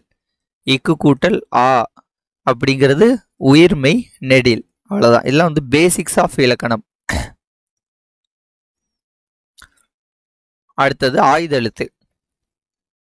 ஆயுத எழுத்து தெரியும். ஓகேவா? இவங்க பார்த்தீங்கன்னா உயிரெழுத்துக்கள் 12, மெய்யெழுத்துக்கள் 18, உயிர்மெய் எழுத்துக்கள் 216, ஆயுத எழுத்து ஒரு எழுத்து. ஆக மொத்தம் தமிழ் எழுத்துக்கள் மொத்தம் எத்தனை? 247. ஓகேவா? இது 30, இது ஒரு 216, 246, 247 எழுத்துக்கள் வந்து தமிழ் எழுத்துக்கள் வந்து இருக்கிறது. ஸோ ஆயுத எழுத்தும் வந்து அரை மாத்திரையில் தான் ஒழிக்கிறது. ஸோ மெய் எழுத்தும் ஆயுத எழுத்தும் வந்து என்னது? அரை மாத்திரையில் வந்து ஒழிக்கக்கூடியது. அவ்வளோதான். அதை தான் இங்கே கொடுத்துருப்பாங்க. தமிழ் மொழியில் உயிர்மெய் எழுத்துக்கள் தவிர அஃது அப்படிங்கிறது வந்து அது அக்கு. ஓகேவா? ஆயுதம் வந்து அக்குன்னு கூட சொல்லுவாங்க. அது ஆயுத எழுத்தாகும். அவ்வளோதாங்க. இப்போ இங்கே கற்றபின்ல ஒரு சின்ன எக்ஸாம்பிள் கொடுத்துருப்பாங்க. அதை பார்ப்போம். அதற்கு முன்னாடி எதாவது சொல்லியிருக்காங்களா? இல்லை, ஒன்றும் சொல்ல. இங்கே பாருங்க, கபிலர் அப்படிங்கிறது க அப்படிங்கிறது வந்து என்னது? உயிர்மெய் எழுத்து. ஸோ ஓகே, க அப்படிங்கிறது உயிர்மெய் எழுத்து. இங்கே உயிர்மெய் எழுத்துக்கும் நமக்கு என்னது? ஒரு மாத்திரை தான். மெய்யெழுத்துக்கு அரை மாத்திரை, ஆயுதத்துக்கு அரை மாத்திரை, உயிர்மெய்க்கு வந்து ஒரு மாத்திரை. ஸோ ஒரு மாத்திரை. பி அப்படிங்கிறது இது இப்பு கூட்டல் இ. இக்கு கூட்டல் அ அப்படிங்கிறது க, இப்பு கூட்டல் இ அப்படிங்கிறது பி. அப்போ வந்து இதுக்கு வந்து ஒரு மாத்திரை உயிர்மெய். இல்லு கூட்டல அப்படிங்கிறது உயிர்மை தான், உயிர்மைக்கு ஒரு மாத்திரை. அடுத்து இரு. இரு அப்படிங்கிறது என்னது? மெய்யெழுத்து. மெய்யெழுத்துனா அரை மாத்திரை. ஸோ 3 மாத்திரை அப்படிங்கிறது வருது. ஓகே, இன்னைக்கு நம்ம பார்க்கக்கூடியது பார்த்தீங்கன்னா சிலப்பதிகாரம் வந்து பார்க்க போகிறோம். சிலப்பதிகாரத்தில் ஃபர்ஸ்டே கொடுத்துருப்பாங்க இங்கே என்ன பற்றி சொல்ல போகிறோம்ட்டு. நிலவின் குளிர்ச்சியையும் கதிரின் வெண்மையையும் மலையின் பயனையும் பற்றி தான் வந்து நம்ம இந்த சிலப்பதிகார பாடலை வந்து பார்க்க போகிறோம். சிலப்பதிகாரத்தை வந்து இயற்றியவர் யார்? இளங்கோவடிகள். ஓகே, ஃபஸ்ட்டு எப்பவும் வந்து ஒரு செயல் வந்து படிக்கும்போது நம்ம எப்படி படிக்கணும் பார்த்தீங்கன்னா, அதோட மையக்கரு என்னங்கிறத நம்ம ஃபஸ்ட்டு அண்டர்ஸ்டாண்ட் பண்ணணும். இந்த செயலோட மையக்கரு அப்படிங்கிறது வந்து என்னன்னு பார்த்தீங்கன்னா, சோழ மன்னனோட பெருமைகளை பற்றி சொல்லக்கூடியதான் வந்து இந்த பாடலோட மையக்கரு. இளங்கோவடிகள் வந்து சேர மன்னன். ஒரு சேர மன்னன் வந்து ஒரு சோழ மன்னனோட பெருமைகளை வந்து சொல்றாரு. மேலும் அவர் சோழ மன்னனோட பெருமைகளை எப்படி சொல்றாருன்னு பார்த்தீங்கன்னா, நிலவோட குளிர்ச்சி கூட கம்பேர் பண்ணியும், ஞாயிறோட வெப்பத்து கூட கம்பேர் பண்ணியும், அல்லது ஞாயிறோட அந்த சுழற்சியோட கம்பேர் பண்ணியும், மலையோட பயன் கூட கம்பேர் பண்ணியும் வந்து சோழ மன்னனோட பெருமையை பற்றி சொல்லக்கூடியதான் வந்து இந்த பாடலோட மையக்கரு. இப்படி தான் வந்து நம்ம ஃபஸ்ட்டு அண்டர்ஸ்டாண்ட் பண்ணிக்கணும். ஓகே, இந்த பாடல் அப்படிங்கிறது எதை பற்றி சொல்கிறது அப்படிங்கிறது மாதிரி இந்த மாதிரி எழுதி வச்சுக்கணும். ஓகேவா? அடுத்த செயல் படிப்பது வந்து எப்படின்ட்டு நிறைய பேருக்கு டவுட் வரும். செயலை எப்படி படிக்கணும்னா, ஃபஸ்ட்டு இந்த கதை புரியணும். ஓகேவா? இந்த மையக்கருவு தான் இது. இந்த கதையை வந்து புரிஞ்சுக்கணும், என்ன கதை சொல்கிறாங்க அப்படிங்கிறத புரிஞ்சுக்கணும். செகண்ட் பேட்டர்ன் வந்து ஒன்று இருக்குது. ஓகேவா? அது வந்து என்னென்னா, இந்த 3 லைன் ஒரு பாடல் மாதிரி, இந்த 3 லைன், இந்த 3 லைன். ஓகேவா? ஸோ இதில் வந்து எதுனாலும் கேட்கலாம். இப்போ இந்த முதல் லைனை கொடுத்துட்டு திங்களை போற்றுதும் என்ற வரிகள் இடம்பெற்றுள்ள நூல் வந்து எதுன்னு கேட்கலாம். அப்படி கேட்டால் என்னது? இளங்கோவடிகள். ஞாயிறு போற்றுதும். ஓகேவா? இப்படி கேட்டால் இதோட இதுவும் என்னது? இளங்கோவடிகள். மாமலை போற்றுதும். அதே மாதிரி நமக்கு தெரியும், இப்போ இந்த அங்கன் உலகத்தை அழித்தலான் இப்படிங்கிறது லைனை கொடுத்து கேட்க முடியுமா? கேட்க முடியாது. இதில் என்ன பொருள்? ஒரு பொருளும் இல்லை. அப்போ முதல் வரி அப்படிங்கிறதும் அல்லது கடைசி வரி அப்படிங்கிறதும் கேட்பதற்கான வாய்ப்புகள் வந்து நிறைய இருக்கிறது. அது வந்து பொருள் படுகிறது பட்சத்தில். இதில் பார்த்தீங்கன்னா இந்த முதல் லைன்லாம் வந்து நல்ல ஒரு பொருள் கொடுக்கிறது. ஓகேவா? அதனால இதை வந்து கேட்கலாம். அல்லது இப்போ இந்த 9 லைன் சேர்த்து ஒரே பாடல்னா முதல் 2 லைன் கடைசி 2 லைன் வந்து மனப்பாடம் பண்ணுற மாதிரி இருக்கும். இதுதான் வந்து நம்ம படிக்கக்கூடிய மெத்தடாலஜி. முதல் வரி கடைசி வரி வந்து மனப்பாடம் பண்ணுற மாதிரி இருக்கும். ஓகே, இப்படிங்கிறது தான் செயல் வந்து படிக்கணும். ஓகே, நம்ம இப்போ கான்செப்டுக்குள்ளே போவோமா? ஃபஸ்ட்டு ஓகேவா, இது 1, இது 2, இது 3. ஃபஸ்ட்டு திங்களை போற்றுதும். திங்கள் அப்படிங்கிறது என்னன்னா நிலவு. ஓகே, நிலவை போற்றுறது பற்றி சொல்லியிருக்காங்க. திங்களை போற்றுதும் கொங்கு அலர்தார் சென்னி குளிர் வெண்கொடை போன்று இவ் அங்கன் உலகத்து அளித்தலான். ஓகேவா? தமிழ் தவறாக படித்தா மன்னிச்சிருங்க. ஞாயிறு போற்றுதும். ஓகேவா? இந்த முதல் இதுக்கு நான் அர்த்தம் சொல்லியிருந்தேன். முதல் இதில் வந்து என்ன சொல்கிறாங்கன்னா, நிலவு வந்து குளிர்ச்சியாக இருக்கும். அதே போல் ஓகேவா, அதே போல் ஒரு வெண்கொடை வச்சிருக்கக்கூடிய அரசனும் வந்து குளிர்ச்சியாக இருப்பான். என்ன? தன்மையான தன்மை கொண்டவனாக இருப்பான். அவனை அணுகுவது வந்து எளிமையாக இருக்கும் அப்படிங்கிறது சொல்லக்கூடியதான் வந்து இந்த பாடல். இந்த முதல் லைன். ஓகேவா? தேன், அதாவது அதுதான். ஓகேவா? மீதி வந்து நான் பாடலோட பொருள் வந்து படிக்கும்போது உங்களுக்கு புரியும். முதல் கான்செப்ட் இதுதான். நிலவு வந்து குளிர்ச்சியாக இருக்கும். அதே போல் வெண்கொடை வைத்திருக்கக்கூடிய சோழ மன்னனும் வந்து குளிர்ச்சியானவன். அதனால் வந்து நம்ம வந்து திங்களை போற்றுவோம், நிலவை வந்து போற்றுவோம்ட்டு கொடுத்துருப்பாங்க. செகண்ட் இது ஞாயிறு போற்றுதும் காவிரி நாடன் திகிரி போல் பொற்கோட்டு மேருவளம் தெரிதலான். இதில் வந்து என்ன சொல்கிறாங்கன்னு பார்த்தீங்கன்னா, காவேரி ஆறு பாயக்கூடிய நாட்டை ஆள்பவன் வந்து சோழ மன்னன். அப்போ காவிரி ஆறு பாயக்கூடிய நாட்டை ஆளக்கூடிய சோழ மன்னன் வந்து எப்படி கால்களில் வந்து ஆணை சக்கரம் வந்து கட்டி கொண்ட மாதிரி வேலை செய்வான். அதே போல சுற்றி சுற்றி வருவான். கால்களில் ஆணை சக்கரம் கட்டி கொண்டு சுற்றி சுற்றி வருவான். அதே போல ஞாயிறு வந்து இமயமலையை சுற்றி வருகிறது. வலப்பக்கமாக ஞாயிறு வந்து இமயமலையை சுற்றி வருகிறது. இதில் ஞாயிறு அப்படிங்கிறது என்னது? சூரியன் அல்லது கதிரவன் சொல்லலாம். ஓகேவா? சூரியனை தான் வந்து சொல்கிறாங்க. சூரியன் கதிரவன்னா ஒன்று தானே, சூரியனை தான் சொல்கிறாங்க. ஸோ அதனால் இந்த ரெண்டையும் சொல்லிட்டு அதனால் வந்து நாங்கள் ஞாயிறை வந்து போற்றுகிறோம் அப்படின்ட்டு சொல்லியிருக்காங்க. அடுத்தது மாமலை போற்றுதும் நாமநீர் வேலி உலகிற்கு அவன் அழி போல் மேல் நின்றுதான் சுரத்தலான் அப்படின்னு சொல்லியிருக்காங்க. இதில் வந்து என்ன சொல்கிறாங்கன்னா, இதோட பொருள் வந்து என்னன்னு பார்த்தீங்கன்னா, அரசன் வந்து ஒரு கடலுக்கு உட்பட்ட அந்த பகுதியை வந்து ஆட்சி செய்கிறான். அங்கே உள்ள மக்களுக்கு வந்து மகிழ்ச்சியை தருகிறான். அதே போல் மலை வந்து வானத்திலிருந்து வந்து ஒரு பகுதி மக்களை வந்து மகிழ்ச்சி அடைய செய்கிறது. ஓகேவா, இதுதான் இதோட கான்செப்ட். ஸோ கடலையும் மலையும் பெருமைப்படுத்தி அதனால் நம்ம மலையை வந்து போற்றுவோம் அப்படின்ட்டு சொல்லியிருப்பாங்க. இதுதான் வந்து இந்த பாடலோட மையக்கரு. நிலவு, சூரியன், மலை இந்த மூன்றையும் வந்து சொல்லக்கூடியதுதான். அதை வந்து சோழ மன்னனோட கேரக்டரிஸ்டிக்ஸ் கூட கம்பேர் பண்ணி அவங்களோட பெருமைகளை வந்து சொல்லியிருக்கிறாங்க. இப்போ இந்த பாடலோட வரிகள் இருக்கா, இதை தான் வந்து இங்கே வந்து கொஞ்சம் டீட்டெயில்டாக வந்து கொடுத்துருப்பாங்க. பாருங்க, நான் ஃபஸ்ட்டு சொன்னேன்னா, இது வந்து நிலவு. வான்நிலா போற்றுவோம், வான்நிலா போற்றுவோம், மாலை அணிந்த சோழனின் குளிர்ந்த வெண்கொடை போல் அருளை வழங்கும் வான்நிலா போற்றுவோம், வான்நிலா போற்றுவோம். ஓகே, நான் சொன்னது தான் இங்கே சொல்லியிருக்காங்க. அதே மாதிரி நீங்கள் பாகுபலி படம் பார்த்துருந்தீங்கன்னா தெரியும், அதில் இந்த ராணா வந்து இப்படி பதவி ஏற்பார். ஓகேவா, ராணா வந்து இங்கே போய் இப்படி உட்காந்து பதவி ஏற்கும்போது அங்கே வந்து ஒரு கொடையை வந்து இப்படி பிடிச்சிருப்பாங்க. ஓகேவா, அதுதான் வந்து என்னதுன்னா வெண்கொடை. ஸோ வெண்கொடைங்கிறது அரசரோட ஒரு அங்கம். அந்த வெண்கொடை வைத்திருக்கக்கூடிய சோழ மன்னன் எவ்வளவு குளுமையானவனோ அதே போல் வானிலாவும் குளுமையானது. இந்த ரெண்டும் வந்து குளிர்ச்சியாக இருப்பதுனால வானிலாவை போட்டுருவோம், வானிலாவை போட்டுருவோம். ஸோ நிலவை வந்து இவர் கூட கம்பேர் பண்ணி நிலவை போட்டுருதாங்க, அவ்வளோதான். அடுத்தது கதிரவன் போற்றுவோம், கதிரவன் போற்றுவோம், காவிரி நாடன் சோழனின் ஆணை சக்கரம் போலவே இமயத்தை வலம் வரும் கதிரவன் போற்றுவோம், கதிரவன் போற்றுவோம். ஓகே, நான் அதை சொன்னது அதே தான். வான்மலையை போற்றுவோம், வான்மலை போற்றுவோம், கடல் சூழ் உலகுக்கு அருளை பொழியும் மன்னனை போல முகில்வெளி சுரக்கும் வான்மலை போற்றுவோம். மலை இதை படித்தா கொஞ்சம் நல்லா புரியும். ஓகேவா, இதை விட இன்னொரு இது கொடுத்துருப்பாங்க புக்லேயே, இதை படித்தா அதை விட நல்லா புரியும், அவ்வளோதான். இப்போ இந்த சொல்லும் பொருளும் இருக்கா, இது வந்து எல்லா படத்தும் படிச்சுக்கோங்க. திங்கள் அப்படிங்கிறது நிலவு, ஞாயிறு அப்படிங்கிறது சூரியன், கொங்கு அப்படிங்கிறது மகரந்தம், அலர் அப்படிங்கிறது மலர்தல், திகிரி அப்படிங்கிறது ஆணைச்சக்கரம், பொற்கோட்டு அப்படிங்கிறது பொன்மயமான சிகரம், மேரு அப்படிங்கிறது இமயமலை, நாமநீர் அப்படிங்கிறது அச்சம் தரும் கடல், அலி அப்படிங்கிறது கருணை. ஓகே, இது வந்து அந்த 3 ஸ்டான்ஸாவுக்கான பொருள் வந்து கொடுத்துருக்காங்க. இதில் வந்து இந்த வார்த்தை முக்கியம். தேன் நிறைந்த அத்தி மலர் மாலையை அணிந்தவன் சோழ மன்னன்.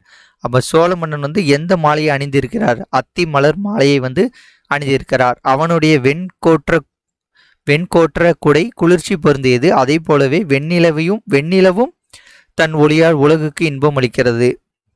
அதனால் வெண்ணிலவை போற்றுவோம். ஸோ நிலவையும் இவரையும் சோழ மன்னரையும் வந்து கம்பேர் பண்ணி சொல்கிறாங்க மட்டும் ஞாபகம் வச்சுக்கோங்க. ரொம்ப டீட்டெயில்டாக நீங்கள் படித்தாலும் எப்படியும் காலப்போக்கில் வந்து மறந்துடும். ஓகேவா, அதனால் கான்செப்ட் மட்டும் அண்டர்ஸ்டாண்ட் வந்து பண்ணி வச்சுக்கோங்க. காவேரி ஆறு ஆட்சி செய்பவன் சோழ மன்னன், அவர் ஆணை சக்கரம் போல் சுற்றிக்கிட்டே இருக்கார். அதே மாதிரி கதிரவன் வந்து இந்த இமயமலை வந்து வலப்புறமாக சுற்றி வருகிறார். அதனால் கதிரவனை போற்றுவோம். கடலை எல்லையாக கொண்ட உலகிற்கு மன்னன் வந்து அருள் செய்கிறான். அதே போல் வானிலிருந்து மழை பெய்து மக்களை வந்து மழை வந்து காக்கிறது. அதனால வந்து மழையை வந்து போட்டுரும். இவ்வளவுதான், நான் சொன்னதை தான் இவங்க சொல்லியிருப்பாங்க. இந்த ஒரு பாயிண்ட் மட்டும் கூட படிச்சு வச்சுக்கோங்க. அத்தி மலர் மாலையை அணிந்தவன் தான் யாரு? சோழ மன்னன்.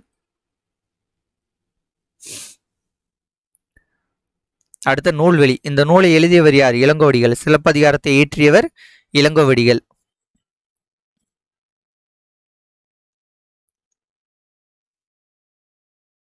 அவர் சேர மன்னன் மரபை சார்ந்தவர். சிலப்பதிகார பதிகம் கூறுகிறது இவர் கிபி 2ஆம் நூற்றாண்டை சேர்ந்தவர். இதெல்லாம் எழுதிக்கணும். சிலப்பதிகாரம் அப்படின்னு போட்டு இளங்கோவடிகள், இவர் சேர மரபை சார்ந்தவர், இவர் 2ஆம் நூற்றாண்டை சேர்ந்தவர். அடுத்த 5 பெருங்காப்பியங்களில் ஒன்று வந்து சிலப்பதிகாரம். தமிழனின் முதல் காப்பியம் வந்து என்னது? சிலப்பதிகாரம். இதை முத்தமிழ் காப்பியம், குடிமக்கள் காப்பியம், இதையும் எழுதிக்கோங்க. புரட்சி காப்பியம்.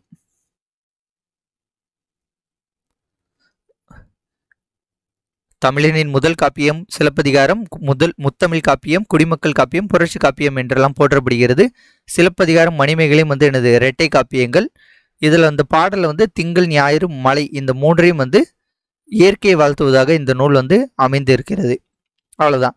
இல்லை பார்த்தீங்கன்னா இந்த ஒரு 4-5 பாயிண்ட் மட்டும் நீங்கள் எழுதி வச்சுக்கிட்டிங்கன்னா உங்களுக்கு எப்போவுமே வந்து மறக்காது. இதெல்லாம் வந்து மனப்பாடம் பண்ணுற அளவுக்கு எதுவும் இல்லை. இதை நீங்கள் 1 டைம் படித்தாலே உங்களுக்கு ஆட்டோமேட்டிக்காக வந்து மெமரி ஆயிரும். கஷ்டமாக இல்லை. இளங்கோவடிகள் சேர மன்னர், இதை நல்ல ஞாபகம் வச்சுக்கோங்க. இவர் சோழனை பற்றி பெருமையாக எழுதியிருக்காரு. இவர் சோழ மன்னன் போட்டுறாதீங்க. இன்னைக்கு இந்த காணி நிலம் வந்து எழுதியவர் வந்து யாருன்னு பார்த்தீங்கன்னா பாரதியார். இந்த பாடல் வந்து ரொம்ப சிம்பிளான பாடல் தான். ஓகேவா, ஒருத்தருக்கு வந்து ஒரு வீடு வந்து எப்படி இருக்கணும் அப்படிங்கிறத இந்த பாடலில் வந்து எழுதியிருப்பார். பாரதியார் வந்து அவருக்கு வீடு எனக்குன்னா இப்படி தான்ப்பா இருக்கணும் அப்படின்ட்டு எழுதியிருப்பார். அதான் வந்து இந்த பாடலோட மையக்கரு. நம்ம எல்லா பாடலோடைய மையக்கரு அப்படிங்கிறத சொல்லுவோம். இந்த பாடலோட மையக்கரு அப்படிங்கிறது ஒரு வீடுனா இப்படி தான்ப்பா அமையணும் அப்படின்ட்டு சொல்லக்கூடியதான் இந்த பாடலோட மையக்கரு. பாடல் பார்ப்போம். காணி நிலம் வேண்டும் பராசக்தி காணி நிலம் வேண்டும், அங்கு தூணில் அழகியதாய் நன்மாடங்கள் தூய நிறத்தினதாய் அந்த காணி நிலத்தினிடையே ஒரு மாளிகை கட்டித்தர வேண்டும், அங்கு கேணி அருகினிலேயே தென்னை மரம் கீற்றும் இளைநீரும் 10-12 தென்னை மரம் பக்கத்திலே வேணும், நல்ல முத்து சுடர் போல நில ஒளி முன்பு வர வேண்டும், அங்கு கத்துங்குயிலோசை சற்று வந்து காதில் பட வேண்டும், என்றன் சித்தம் மகிழ்ந்திடவே நன்றாய் இளம்தென்றல் வர வேண்டும் அப்படின்ட்டு பாரதியார் எழுதியிருக்கார். இந்த ஃபோட்டோ இருக்குல்ல, இந்த ஃபோட்டோவில் இந்த லைன் எல்லாம் மேட்ச் பண்ணி பாருங்க, அப்படியே ஆப்ட் ஆகும். ஓகேவா? ஸோ அதை நீங்கள் பார்த்து படித்தாலே உங்களுக்கு புரியும். ஓகே, இதை ரொம்ப எக்ஸ்பிளைன் பண்ண வேண்டிய அவசியம் இல்லை. இதோட எக்ஸ்பிளனேஷன் பின்னாடி கொடுத்துருப்பாங்க, அதில் நான் உங்களுக்கு சொல்கிறேன்.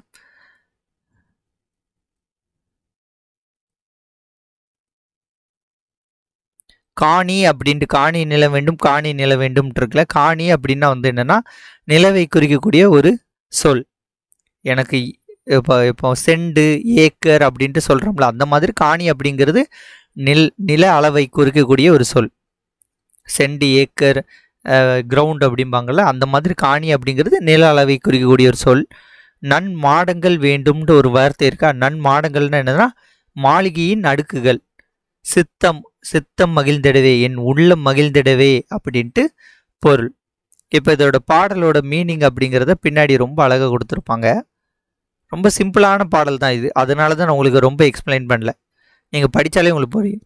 காணி நிலம் வேண்டும் அப்படின்னா எனக்கு ஒரு குறிப்பிட்ட அளவு நிலம் வேண்டும், அங்கு மாளிகை கட்டித்தர வேண்டும், அழகான தூண்களையும் தூய நிறமுடைய மாடங்களையும் அது கொண்டிருக்க வேண்டும், நல்ல நீருடைய கிணறும் அங்கு அருகில் வந்து இருக்க வேண்டும், இளநீரும் கீற்றும் இருக்கக்கூடிய தென்னை மரம் இருக்க வேண்டும், அங்கு முத்து ஒளி வீசக்கூடிய நிலவோட ஒளி வந்து பட வேண்டும், முத்து போன்ற நில ஒளி வந்து நம்ம மேலே பட வேண்டும், காதுக்கு இனிய குயிலின் குரல் ஓசை காலையில் அல்லது நைட்டு எப்போனாலும் அந்த குயிலின் குரல் ஓசையை வந்து கேட்க வேண்டும்.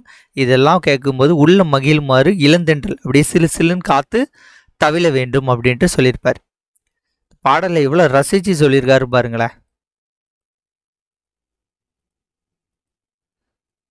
இப்படி ஒரு வீடு வேணுமாப்பா, வெள்ளை கலரில் இப்படி ஒரு வீடு வேண்டும், ஓகே, இந்த மாதிரி ஒரு அளவில் ஒரு காணி நிலம் வேண்டும், அதில் இந்த மாதிரி வந்து ஒரு ஒயிட் கலரில் ஒரு வீடு வேண்டும், ஓகேவா, அது பக்கத்திலே ஒரு தென்னை மரம் இருக்கணும், கிணறு இருக்கணும், நில ஒளி வந்து இந்த வீட்டு மேலே படணும், அப்படியே இளந்தென்றல் காட்டு அப்படியே சிலு சிலுன்னு காற்று வீசணும். இப்படி காற்று வீசினா என்ன, அப்படியே உள்ள மகிழ்ந்து அப்படியே ஜாலியாக இருக்கும். இது வந்து கிராமத்தில் உள்ள ஒரு வீடு, ஓகேவா, அந்த வீடு எப்படி இருக்குமோ அந்த மாதிரி எனக்கு ஒரு வீடு வேணுமா அப்படின்ட்டு பாரதியார் வந்து சொல்லியிருக்கார். ஓகேவா, ஸோ ரொம்ப அழகாகவே சொல்லியிருக்கார். அடுத்த நூல்வெளி. பாரதியாரை பற்றி இங்கே சிம்பிளாக தான் கொடுத்துருப்பாங்க. 20ஆம் நூற்றாண்டின் இணையற்ற கவிஞர் பாரதியார். 20ஆம் நூற்றாண்டின் இணையற்ற கவிஞர் யார்? பாரதியார். அவரது இயற்பெயர் வந்து சுப்பிரமணியம். இளமிலேயே சிறப்பாக கவி பாடும் திறன் வந்து பெற்றிருந்தால் எட்டயபுரம்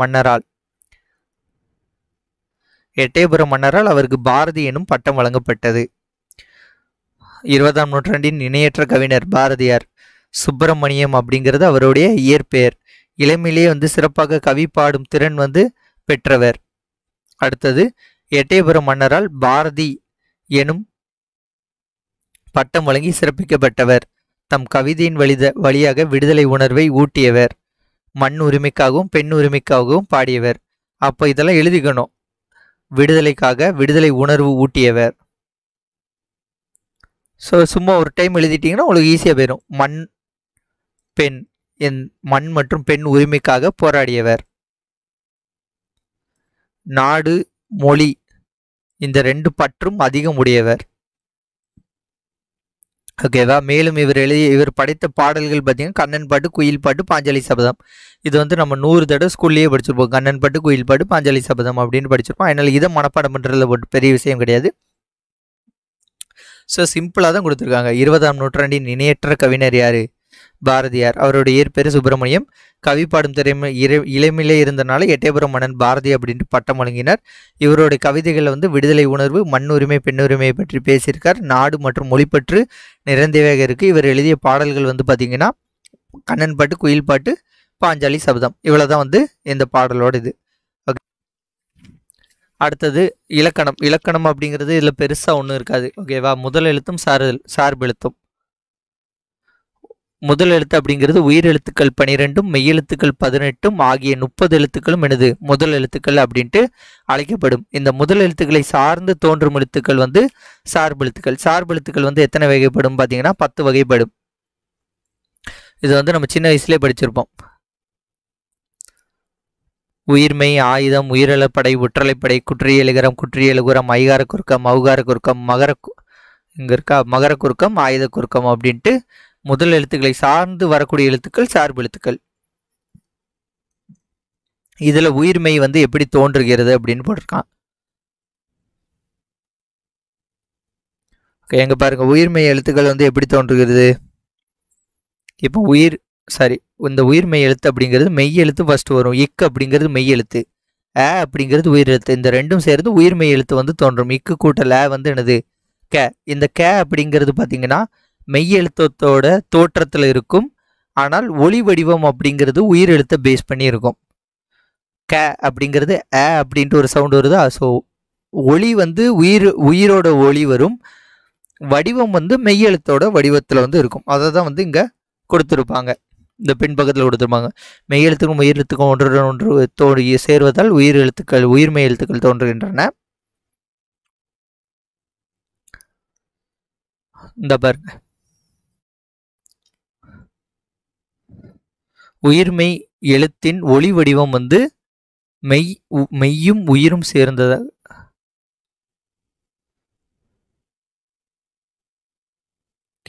உயிர்மெய் எழுத்தின் ஒளி வடிவம் வந்து மெய்யும் உயிரும் சேர்ந்ததாக இருக்கிறது. ஓகே, நான் சொன்ன தப்பு போல. இக்கு கூட்டல அப்படிங்கிறது க அப்படிங்கிறது என்னது? அது இக்கும் வருது, ஆவும் வருதா? அதனால இது வந்து உயிர்மெய், அந்த உயிரும் மெய்யும் சேர்ந்த அந்த ஒளியில வருது. ஆனால் வரி வடிவம் பார்த்தீங்கன்னா மெய்யெழுத்தை வந்து ஒற்றிருக்கும். வரி வடிவம் வந்து மெய்யெழுத்து ஒழிக்கும். ஒலிக்கும் கால அளவு அப்படிங்கிறது உயிர் எழுத்தை ஒற்றிருக்கும். ஓகேவா? இதெல்லாம் நமக்கு டிஎன்பிஎஸ்சியில் கேட்க மாட்டான். இதை ஜஸ்ட் பார்த்துட்டு மறந்துடுங்க. ஐயோ இதெல்லாம் எனக்கு மனப்பாடம் பண்ண முடியலேன்ட்டு வருத்தப்படாதீங்க. இதெல்லாம் நமக்கு தேவையில்லாதது தான். அடுத்து ஆயுதம் அப்படிங்கிறது 3 புள்ளிகளை உள்ளது. அதனால இது முப்புள்ளி, முப்பாறு புள்ளி, தனிநிலை, அகேனம் அப்படின்ட்டு அழைக்கப்படுகிறது. ஓகேவா? தனக்கு முன் ஒரு குறில் எழுத்தையும் தனக்கு பின் ஒரு வல்லின உயிர்மெய் எழுத்தையும் பெற்று வரக்கூடியது. ஓகேவா? இது அதில் மட்டும்தான் வரும். உதாரணத்துக்கு அக்து. வல்லின உயிர்மெய் அப்படிங்கிறது என்னது? கசட தவற. இந்த கசட தவற இந்த இதில் இந்த நடுவில் வரும். எடுத்துக்காட்டு இதை ஞாபகம் வச்சுக்கோங்க. இது வந்து தனித்து இயங்காது. முதல் எழுத்துக்களாகிய உயிரையும் மெய்யும் சார்ந்து இயங்குவதால் ஆயுத எழுத்து சார்பெழுத்து ஆகும். ஆயுத எழுத்தும் ஒரு சார்பெழுத்து தான். இது உயிரெழுத்தையும் மெய்யெழுத்தையும் சார்ந்து இருந்தால் இது சார்பெழுத்தாகும்.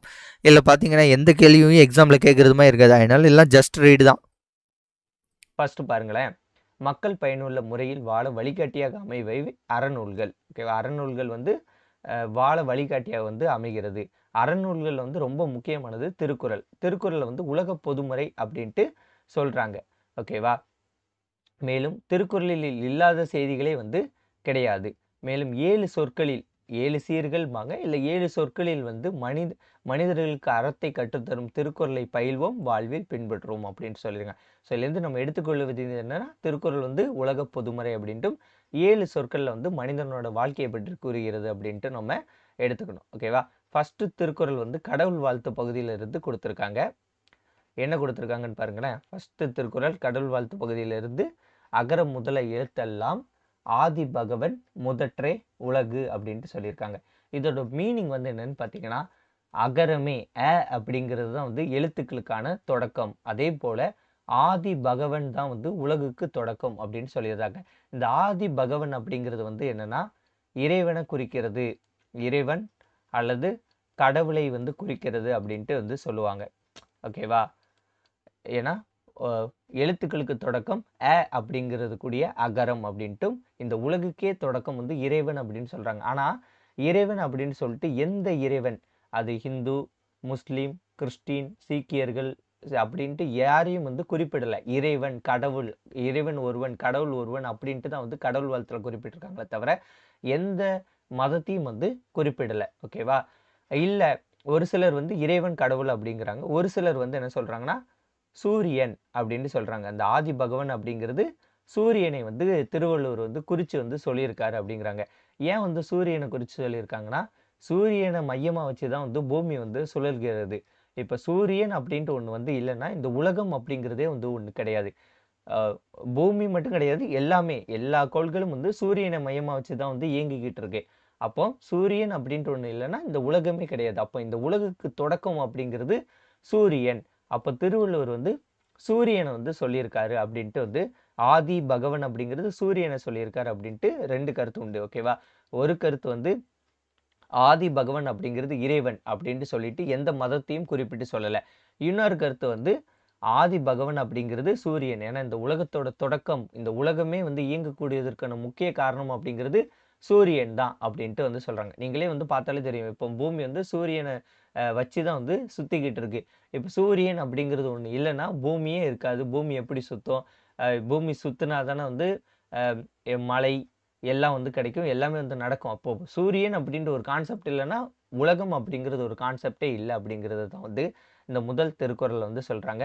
மேலும் இதுல வந்து கேள்விகள் வந்து எப்படி கேட்கலாம் அப்படின்னு பார்த்தீங்கன்னா, டேஷ் உலகுக்கு தொடக்கம் அப்படின்ட்டு கேட்கலாம். ஓகேவா? டேஷ் உலகுக்கு தொடக்கம், டேஷ் எழுத்துக்களுக்கு தொடக்கம் அப்படின்னு கேட்கலாம்.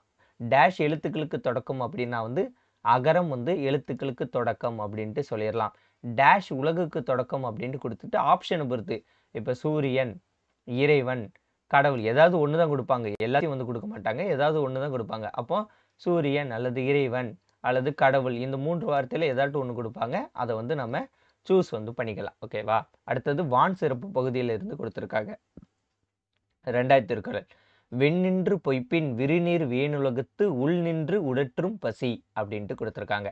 இந்த திருக்குறளோட பொருள் வந்து என்னன்னா, மழை வந்து உரிய காலத்தில் ஓகேவா? மழை வந்து உரிய காலத்தில் பெய்யாது போனால் உலகத்து உயிர்களை எல்லாம் பசி துன்புறுத்தும். இது உங்களுக்கு படிச்சாலே வந்து புரிஞ்சிருக்கும். இப்போ வந்து விவசாயிகள் வந்து அ அறுவடை செய்வதற்காக வந்து எல்லாம் வந்து வேலை வந்து பண்ணிக்கிட்டு இருக்காங்க. அப்போ அந்த உரிய காலத்துல வந்து மழை பெய்யலன்னா, விவசாயம் வந்து எப்படி நடக்கும்? விவசாயம் நடக்கல அப்படின்னா வந்து, நமக்கு சாப்பாடு அப்படிங்கிறது ஒரு விஷயமே கிடைக்காதுல்ல. விவசாயம் நடந்தா தானே நமக்கு சாப்பாடு அப்படிங்கிறது விஷயமே வந்து நடக்கும். உரிய காலத்துல மழை பெய்யலன்னா விவசாயம் நடக்காது. விவசாயம் நடக்கலன்னா சாப்பாடு அப்படிங்கிறது ஒண்ணு கிடைக்காது. சாப்பாடு அப்படிங்கிறது ஒண்ணு கிடைக்கலன்னா, உலகத்தில் உள்ள அனைத்து உயிர்களும் துன்புறுத்த தான் வந்து துன்புறும். ஓகேவா? அத வந்து எப்படினாலும் எடுத்துக்கலாம். இப்போ மழையே இல்லன்னா, காடுகள்லாம் எப்படி அழிஞ்சு போயிரும். மழையே பெய்யலன்னா, காடுகள் வந்து என்னது அழிந்து போய்விடும். காடுகள் இல்லன்னா, அந்த காட்டு உணவ மரங்கள், இலைக்கிளைகள வந்து சாப்பிடக்கூடிய விலங்குகளும் வந்து பசியால் வந்து துன்புறும். விவசாயம் நடக்கலன்னா, மனிதர்கள் வந்து துன்புறுவார்கள். ஓகேவா? அப்போ மழை பெய்யலன்னா வந்து, கண்டிப்பா உலகத்துல உள்ள உயிர்கள் வந்து பாதிப்படையும் அப்படின்ட்டு சொல்லியிருப்பாங்க. நீங்க வந்து சவுத் ஆப்பிரிக்கா உண்டு. ஓகேவா? சவுத் ஆப்பிரிக்காலலாம் கேப் டவுன் அப்படின்ட்டு ஒரு இடம். ஓகேவா? சவுத் ஆப்பிரிக்கால உள்ள கேப் டவுன் அப்படிங்கிறது இடத்துல மழை பெஞ்சு கிட்டத்தட்ட 4 டூ 5 இயர்ஸ் ஆச்சு. அங்க உள்ள மக்களுக்கு வந்து தண்ணீர் பஞ்சம் அவ்ளோ இருக்கு. ஒரு குறிப்பிட்ட அளவு தண்ணீர் குடுத்து தான், இந்த தண்ணீர் தான் உங்களுக்கு 1 வாரம் அளவுக்கு அப்படின்னு சொல்றாங்க. ஸோ வந்து தண்ணீர் பஞ்சத்த வந்து இப்ப அவங்க அவ்ளோ உணருதாங்க. அதேபோல தான் நம்ம இருக்கக்கூடிய மழைநீரை சேமித்து வைக்க வேண்டும். அதேபோல மழை பெஞ்சா மட்டும் தான் வந்து உலகத்துல வந்து பசி இல்லாம எல்லாரும் வந்து வாழ முடியும். மழை பெய்யலன்னா விவசாயம் நடக்காது, சாப்பாடு கிடைக்காது. காடுகள் இது அ வாடி போயிரும். அ அந்த இலை கொடிகளை வச்சு சாப்பிடுறவங்களும் வந்து ஒண்ணும் பண்ண முடியாது. ஸோ மழை அப்படிங்கிறது வந்து ஒரு மிகப்பெரிய கான்செப்ட் அப்படின்ட்டு சொல்லப்படுகிறது. மேலும் விண்ணின்று அப்படின்னு குடுத்துருக்காங்கல்ல, இல்ல விண் அப்படிங்கிறது வந்து எத வந்து குறிக்கிறது அப்படின்ட்டு பார்த்தீங்கன்னா, அ விண் அப்படிங்கிறது மழையை வந்து குறிக்கிறது. ஓகேவா? விண் அப்படிங்கிறது மழையை வந்து குறிக்கிறது. இதுல வந்து எப்படி கேள்வி கேட்பாங்க அப்படின்னு பார்த்தீங்கன்னா, விண்ணின்று அப்படிங்கிறது இருக்குல்ல, இதுல டேஷ போட்டுட்டு பொய்ப்பின் விரிநீர் வேணுலகத்து உள்நின்று உடற்றும் பசி அப்படின்னு குடுத்துட்டு, ஆப்ஷன்ல வந்து என்ன குடுத்துருப்பாங்கன்னா, மழை வேற ஏதாட்டும் ஒரு சில ஆப்ஷன் வந்து குடுத்துருவாங்க. ஓகேவா? ஸோ இந்த ஆப்ஷன் இந்த இது முக்கியம். விண் அப்படிங்கிறது மழையை வந்து குறிக்கிறது அப்படின்னு குடுத்துருவாங்க. இல்லன்னு நெனச்சுக்கோங்க, உலகத்து உயிர்களை எல்லாம் பசி துன்புறுத்தும். எதனால்? அப்படின்னு குடுத்துருவாங்க. மழை பெய்யாட்டா உலகத்து உயிர்களை பசி துன்புறுத்தும் அப்படிங்கிறத கேள்வியா வந்து கேட்கலாம். ஸோ எல்லா ஆங்கிள்லயும் நீங்க வந்து பார்த்து வச்சுக்கணும். ஒரு திருக்குறள் வந்து உங்களுக்கு நல்லா புரிஞ்சுட்டாலே வந்து எந்த ஆங்கிள்ல கேள்வி கேட்டாலும் உங்களால வந்து பதில் வந்து சொல்ல முடியும். அடுத்த 3வது திருக்குறள், கெடுப்பாந்தும் கெட்டார்க்கு சார்வாய் மற்று ஆங்கே எடுப்பாந்தும் எல்லா மலை. ஓகேவா? கெடுப்பதும் கெட்டார்க்கு சார்வாய் மற்று ஆங்கே எடுப்பதும் எல்லா மலை. இப்போ இதுக்கு முந்தின திருக்குறள்ல வந்து பார்த்துருந்தோம், மழை வந்து உரிய காலத்துல வந்து பெய்யலைன்னா எல்லா உயிர்களும் வந்து பசியால் வந்து துன்புறுத்தும் அப்படின்னு பார்த்துருந்தாங்க. அதோட தொடக்கம் மாதிரி தான் இந்த இது. ஓகேவா? உரிய காலத்தில் பெய்யாது மழை வந்து கெடுக்கும். ஓகேவா? கெடுப்பதும் மழை தான். உரிய காலத்துல மழை வந்து பெய்யாம கெடுக்கவும் செய்கிறது. மேலும் மேல என்ன சொல்றாங்க, அது உரிய காலத்துல வந்து பெஞ்சு காப்பதும் மழைதான் அப்படின்ட்டு சொல்றாங்க. ஓகேவா? அவ்வளவுதான், சிம்பிள் தான். உரிய காலத்துல பெய்யாமல் கெடுப்பதும் மழைதான். ஓகேவா? அதே மாதிரி உரிய காலத்தில் பெய்து காப்பதும் மழைதான். ஓகேவா? இந்த திருக்குறளும் இந்த திருக்குறள் வந்து கிட்டத்தட்ட ஒரே மீனிங் வந்து எடுத்துக்கலாம். இப்போ மழை கரெக்டாக பெஞ்சிட்டுனா எந்த உயிர்களும் வந்து பசி இல்லாமல் வந்து கரெக்டாக இருக்கலாம், விவசாயம் நல்லா நடக்கும், காடுகள் நல்லா செழித்து வளரும், எல்லா விலங்குகள் மனிதர்கள் எல்லாருமே வந்து நல்லா இருப்பாங்க. அப்போ இதில் வந்து எப்படி கேட்பாங்கன்னா, கெடுப்பதும் எடுப்பாதும் இதோட மீனிங் வந்து என்னன்னு கேட்கலாம். ஓகேவா? கெடுப்பதும் காப்பதும் அப்படின்ட்டு பொருள். ஓகேவா? அவ்வளோதான். அடுத்தது நீத்தார் பெருமையிலிருந்து, நீத்தார் பெருமை அப்படிங்கிறது அதிகாரத்திலிருந்து கொடுத்துருக்காங்க. இந்த ரோஸ் கலர்ல கொடுத்துருக்காங்களே, இதெல்லாம் வந்து அதிகாரம். வான் சிறப்பு அப்படிங்கிறது அதிகாரத்திலிருந்து கொடுத்துருக்காங்க. இதில் நீத்தார் பெருமை அப்படிங்கிறது அதிகாரத்திலிருந்து கொடுத்துருக்காங்க. 4வது திருக்குறள் என்னன்னா, செயற்கரிய செய்வார் பெரியர் சிறியர் சேர்க்கரிய செய்கலாதார். ஓகேவா? இது வந்து என்னன்னா, முடியாத செயலை முடித்து காட்டுபவர் வந்து பெரியவர், முடியாது என்பவர் சிறியர். இப்போ உதாரணத்திற்கு டிஎன்பிஎஸ்சி எக்ஸாம் இருக்கு. இந்த டிஎன்பிஎஸ்சி எக்ஸாம்ல வந்து முடியாதுன்னா ரொம்ப டஃப் தான் இல்லை வந்து பாஸ் பண்ணுவதற்கு. ஓகேவா? அதை வந்து எல்லாம் முடியாது அப்படின்ட்டு சொல்லிட்டு போறவங்க வந்து சிறியவர். அதெல்லாம் டிஎன்பிஎஸ்சி எக்ஸாம்ல பாஸ் பண்றது கஷ்டம்னாலும் நான் சக்சஸ் பண்ணி காட்டுறேன் அப்படின்ட்டு இருக்கிறாங்களே, டிஎன்பிஎஸ்சி எக்ஸாம் வந்து கஷ்டம்தான்ப்பா, இருந்தாலும் நான் பாஸ் பண்ணி காட்டுறேன் அப்படிங்கிறதவங்க வந்து பெரியோர் அப்படின்ட்டு நீங்க வச்சுக்கோங்க. அவ்வளவுதான். ஓகேவா? டிஎன்பிஎஸ்சி எக்ஸாம்ல பாஸ் பண்ண முடியும் அப்படின்ட்டு நம்பிக்கை உள்ளவர்கள் பெரியோர்கள், டிஎன்பிஎஸ்சி எக்ஸாம்லாம் பாஸ் பண்ண முடியாது அப்படிங்கிறதவங்க வந்து சிறியோர். அவ்வளவுதான். அந்த மீனிங் வந்து வச்சுக்கோங்க. இதுல வந்து எப்படி வந்து கேள்வி கேட்கலாம் அப்படின்னு பார்த்தீங்கன்னா, பெரியோர் யார்? ஓகேவா? இதுல வந்து எப்படி கேட்கலாம்னா, பெரியோர் யார் அப்படின்ட்டு கேட்கலாம். எனக்கு வந்து இந்த போர்டு வந்து கொஞ்சம் ஆக்சஸ்ல வந்து கொஞ்சம் ப்ராப்ளம் இருக்கு. ஓகே, பெரியோர் யார் அப்படின்னு கேட்கலாம், அல்லது சிறியோர் யார் அப்படின்ட்டு கேட்கலாம். 2 இதில் வந்து ஏதாவது ஒன்று கேட்கலாம். முடியாத செயலை முடித்து காட்டுபவர் பெரியோர், முடியாது என்பவர் சிறியோர் அப்படின்ட்டு 2 இதாக வந்து சொல்லி முடிச்சிடலாம். ஓகேவா? அவ்வளோதான்.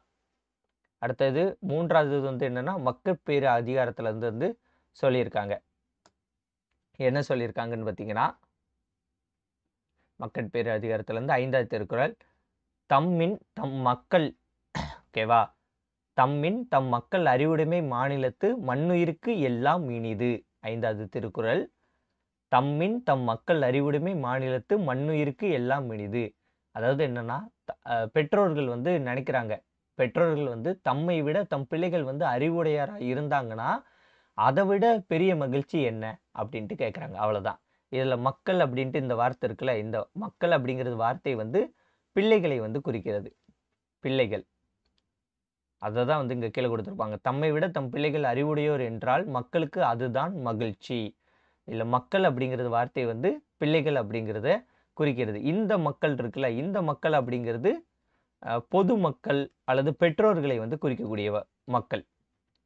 ஓகேவா? நீங்கள் இந்த கன்னியாகுமரி சைடு வந்து பார்த்தீங்கன்னா, பிள்ளைகளை வந்து மக்கள், மக்கள் அப்படிம்பாங்க. திருநெல்வேலி சைட்லேயும் மக்கா அப்படிம்பாங்க. மக்களே அப்படின்ட்டு திருநெல்வேலி, கன்னியாகுமரி இந்த சைடில் வந்து சொல்லுவாங்க. இந்த மக்கள் அப்படிங்கிறது பொதுமக்கள் அல்லது பெற்றோரை வந்து குறிக்கக்கூடியது வந்து இந்த மக்கள். ஓகேவா? அந்த இடத்துக்கு ஏற்றாப்புல வந்து இந்த மக்கள் அப்படிங்கிறது வார்த்தை வந்து வேறுபடுகிறது. இதில் வந்து கேள்விகள் வந்து எப்படி கேட்கலாம் அப்படின்னு பார்த்தீங்கன்னா, தம்மை விட டேஷ் அறிவுடையராக இருந்தால் மக்களுக்கு அது மகிழ்ச்சி அப்படின்ட்டு கேட்கலாம். ஓகேவா? கணவர், பிள்ளைகள், மனைவி, ஏதோ ஒன்று அப்படி கொடுத்து வந்து கேட்கலாம். இல்லைன்னா வந்து டைரெக்டாகவே கொடுத்துட்டு இது எந்த திருக்குறளில் வரும்னு கேட்பாங்க. ஓகேவா? ஒரு சில இதில் எப்படின்னா மீனிங்கை கொடுத்துருவாங்க. அந்த குறளோட மீனிங்கை கொடுத்துட்டு அதற்கான திருக்குறளை வந்து கண்டுபிடிங்க அப்படின்னு கொடுத்துருவாங்க. ஓகேவா? அதற்கான திருக்குறள் 4 திருக்குறள கீழ குடுத்துட்டு கண்டுபிடிங்க அப்படின்னு சொல்லிருவாங்க. மீனிங்க குடுத்துட்டு திருக்குறள வந்து ஃபைண்ட் பண்ற மாரி இருக்கும். அப்போ ஒரு இது ஆனா இந்த 10 இருக்குல்ல, இந்த 10 டூ 12 கொஸ்டின்ஸ் வந்து ஈஸியா வந்து மார்க் வந்து எடுக்கலாம். ஓகேவா? அதனால வந்து பார்த்து வச்சுக்கோங்க. யூஸ்ஃபுல்லாக இருக்கும். ஓகே. அடுத்தது வந்து என்னன்னு பார்த்தீங்கன்னா, 6வது திருக்குறள் 6வது திருக்குறள் வந்து மக்கட்பேறு அதிகாரத்துல இருந்து தான் குடுத்துருக்காங்க. ஈன்ற பொழுது ஓகேவா? 6வது இது. எனக்கு இந்த போர்டு கொஞ்சம் ஒர்க் ஆகாம இருக்கு. ஓகே. ஈன்ற பொழுதின் பெரிதுவக்கும் தன் மகனை சான்றோன் என கேட்ட தாய். இது வந்து ரொம்ப முக்கியமான ஒரு திருக்குறள். ஓகேவா? இதோட மீனிங் என்னன்னா, தன் பிள்ளையை வந்து புகழை கேட்ட தாய் பெற்றெடுத்த போது அடைந்த மகிழ்ச்சியை விட பெருமகிழ்ச்சி அடைவாள். இப்போ உதாரணத்திற்கு ஒலிம்பிக்ல கோல்டு அடிச்சாச்சு. ஒலிம்பிக்ல கோல்டு கூட கிடையாது. சும்மா சாதாரண ஒரு போட்டியில வந்து வின் பண்ணியிருந்தா கூட, ஓகேவா? சாதாரண ஒரு போட்டியில வந்து வின்னர் ஆகியிருந்தா கூட, அவங்களுக்கு அவ்வளோ சந்தோஷமா இருக்கும். இல்லையா? ஒரு நல்ல செயலை செஞ்சு அதற்காக நமக்கு பாராட்டு வரும்போது, அந்த பாராட்டுக்கு வந்து அவங்களுக்கு ரொம்ப சந்தோஷமா இருக்கும். ஏதோ ஒரு நல்ல செயலை செஞ்சு அதற்கு பாராட்டு வரும்போது கூட ரொம்ப பெரிய சந்தோஷமாக இருக்கும். ஓகேவா?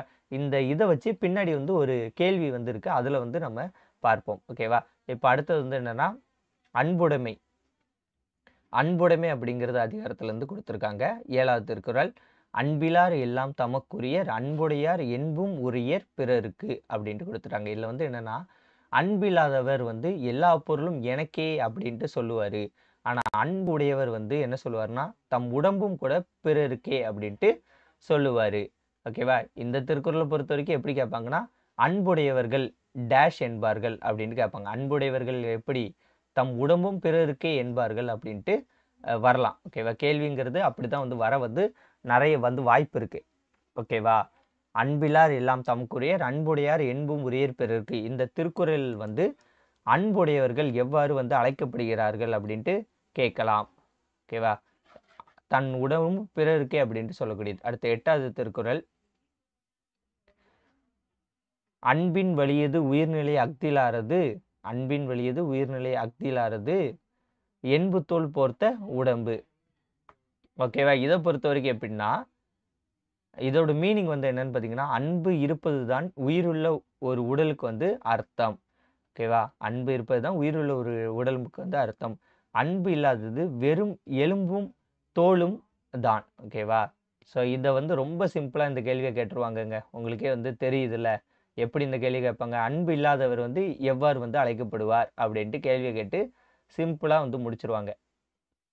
இப்போ அன்பு இல்லாதவர் அப்படிங்கிறவர் வந்து வெறும் எலும்பு தோலும் அப்படின்ட்டு முடிச்சுருவாங்க. அன்பில்லார் அப்படிங்கிறது வெறும் எலும்பு தோலும் தான் அப்படின்ட்டு முடிச்சுருவாங்க. அடுத்தது 9வது இது இனியவை கூறல் அப்படிங்கிறது அதிகாரத்திலிருந்து குடுத்துருக்காங்க. 9வது திருக்குறள். பணிவுடையன் இன்சொலன் ஆதல் ஒருவருக்கு அணியல்ல மற்று பிற. ஓகேவா? இதுல என்னன்னா பணிவும் இன்சொல்லுமே ஒருவருக்கு வந்து மிக சிறந்த அணி அப்படின்ட்டு குடுத்துட்டாங்க. அப்போ என்னது? டேஷ் ஒருவருக்கு மிக சிறந்த அணி அப்படின்னு குடுத்துட்டு, பணிவு, இன்சொல் அப்படின்ட்டு கேள்வி வந்து கேட்கலாம். அடுத்தது, இனிய உளவாக இன்னாத குரல் கனியிருப்ப காய் கவர்ந்தற்று அப்படின்னு குடுத்துருக்காங்கன்னா, என்ன வரும்? இந்த திருக்குறள் வந்து நெறைய தடவ வந்து கேட்டிருக்காங்கங்க. ஓகேவா? இந்த இனிய உளவாக இன்னாத குரல் கனியிருப்ப காய் கவர்ந்தற்று வந்து நெறைய தடவ கேட்டிருக்காங்க. இனிய சொல் இருக்கும்போது, இன்னா சொல்ல வந்து பேசுவது வந்து எதற்கு? அந்த மாரி வந்து கேட்டிருக்காங்க. இனிய சொல் இருக்கும்போது, இன்னாத சொல்ல வந்து நம்ம ஏன் பேசணும்? அப்படின்ட்டு வந்து கேட்டிருக்காங்க. இந்த கேள்வி வந்து ரொம்ப சிம்பிளா தான் கேட்பாங்க. டேஷ் இருக்க டேஷ் கூறக்கூடாது அப்படிம்பாங்க. இன்சொல் இருக்க இன்னா சொல் வந்து கூறக்கூடாது அப்படின்ட்டு சிம்பிளா வந்து முடிச்சிடலாம். ஓகேவா? அடுத்த நூல்வெளியில வந்து ஒரு சில இது குடுத்துருப்பாங்க. அத வந்து பார்த்துருவோம். ஆ திருவள்ளுவர வந்து எப்படி அழைக்கிறாங்க? வான்புகழ் வள்ளுவர், தெய்வப் புலவர், பொய்யில் புலவர் அப்படின்ட்டு அ திருவள்ளுவருக்கு ஓகேவா? வான்புகழ் வள்ளுவர், தெய்வப் புலவர், பொய்யில் புலவர் அப்படின்ட்டு திருவள்ளுவருக்கு வந்து பல சிறப்பு பெயர்கள் வந்து உண்டு. திருக்குறள்ல வந்து அறத்துப்பால், பொருள்பால், இன்பத்துப்பால் அல்லது காமத்துப்பால் அப்படின்ட்டு 3 பிரிக்கிறாங்க. 17 கீழ்க்கணக்கு நூல்கள்ல ஒன்று. இது வந்து 133 அதிகாரத்த வந்து கொண்டது. இதுல 1330 குறள்பாக்கள் வந்து இருக்குது. இது பொதுமறை, வாயுரை வாழ்த்து அப்படின்ட்டு இதற்கு வந்து சிறப்பு பெயர்கள் வந்து இருக்குது. உலக பொதுமறை, வாயுரை வாழ்த்து அப்படின்ட்டு சிறப்பு பெயர்கள் வந்து இருக்குது.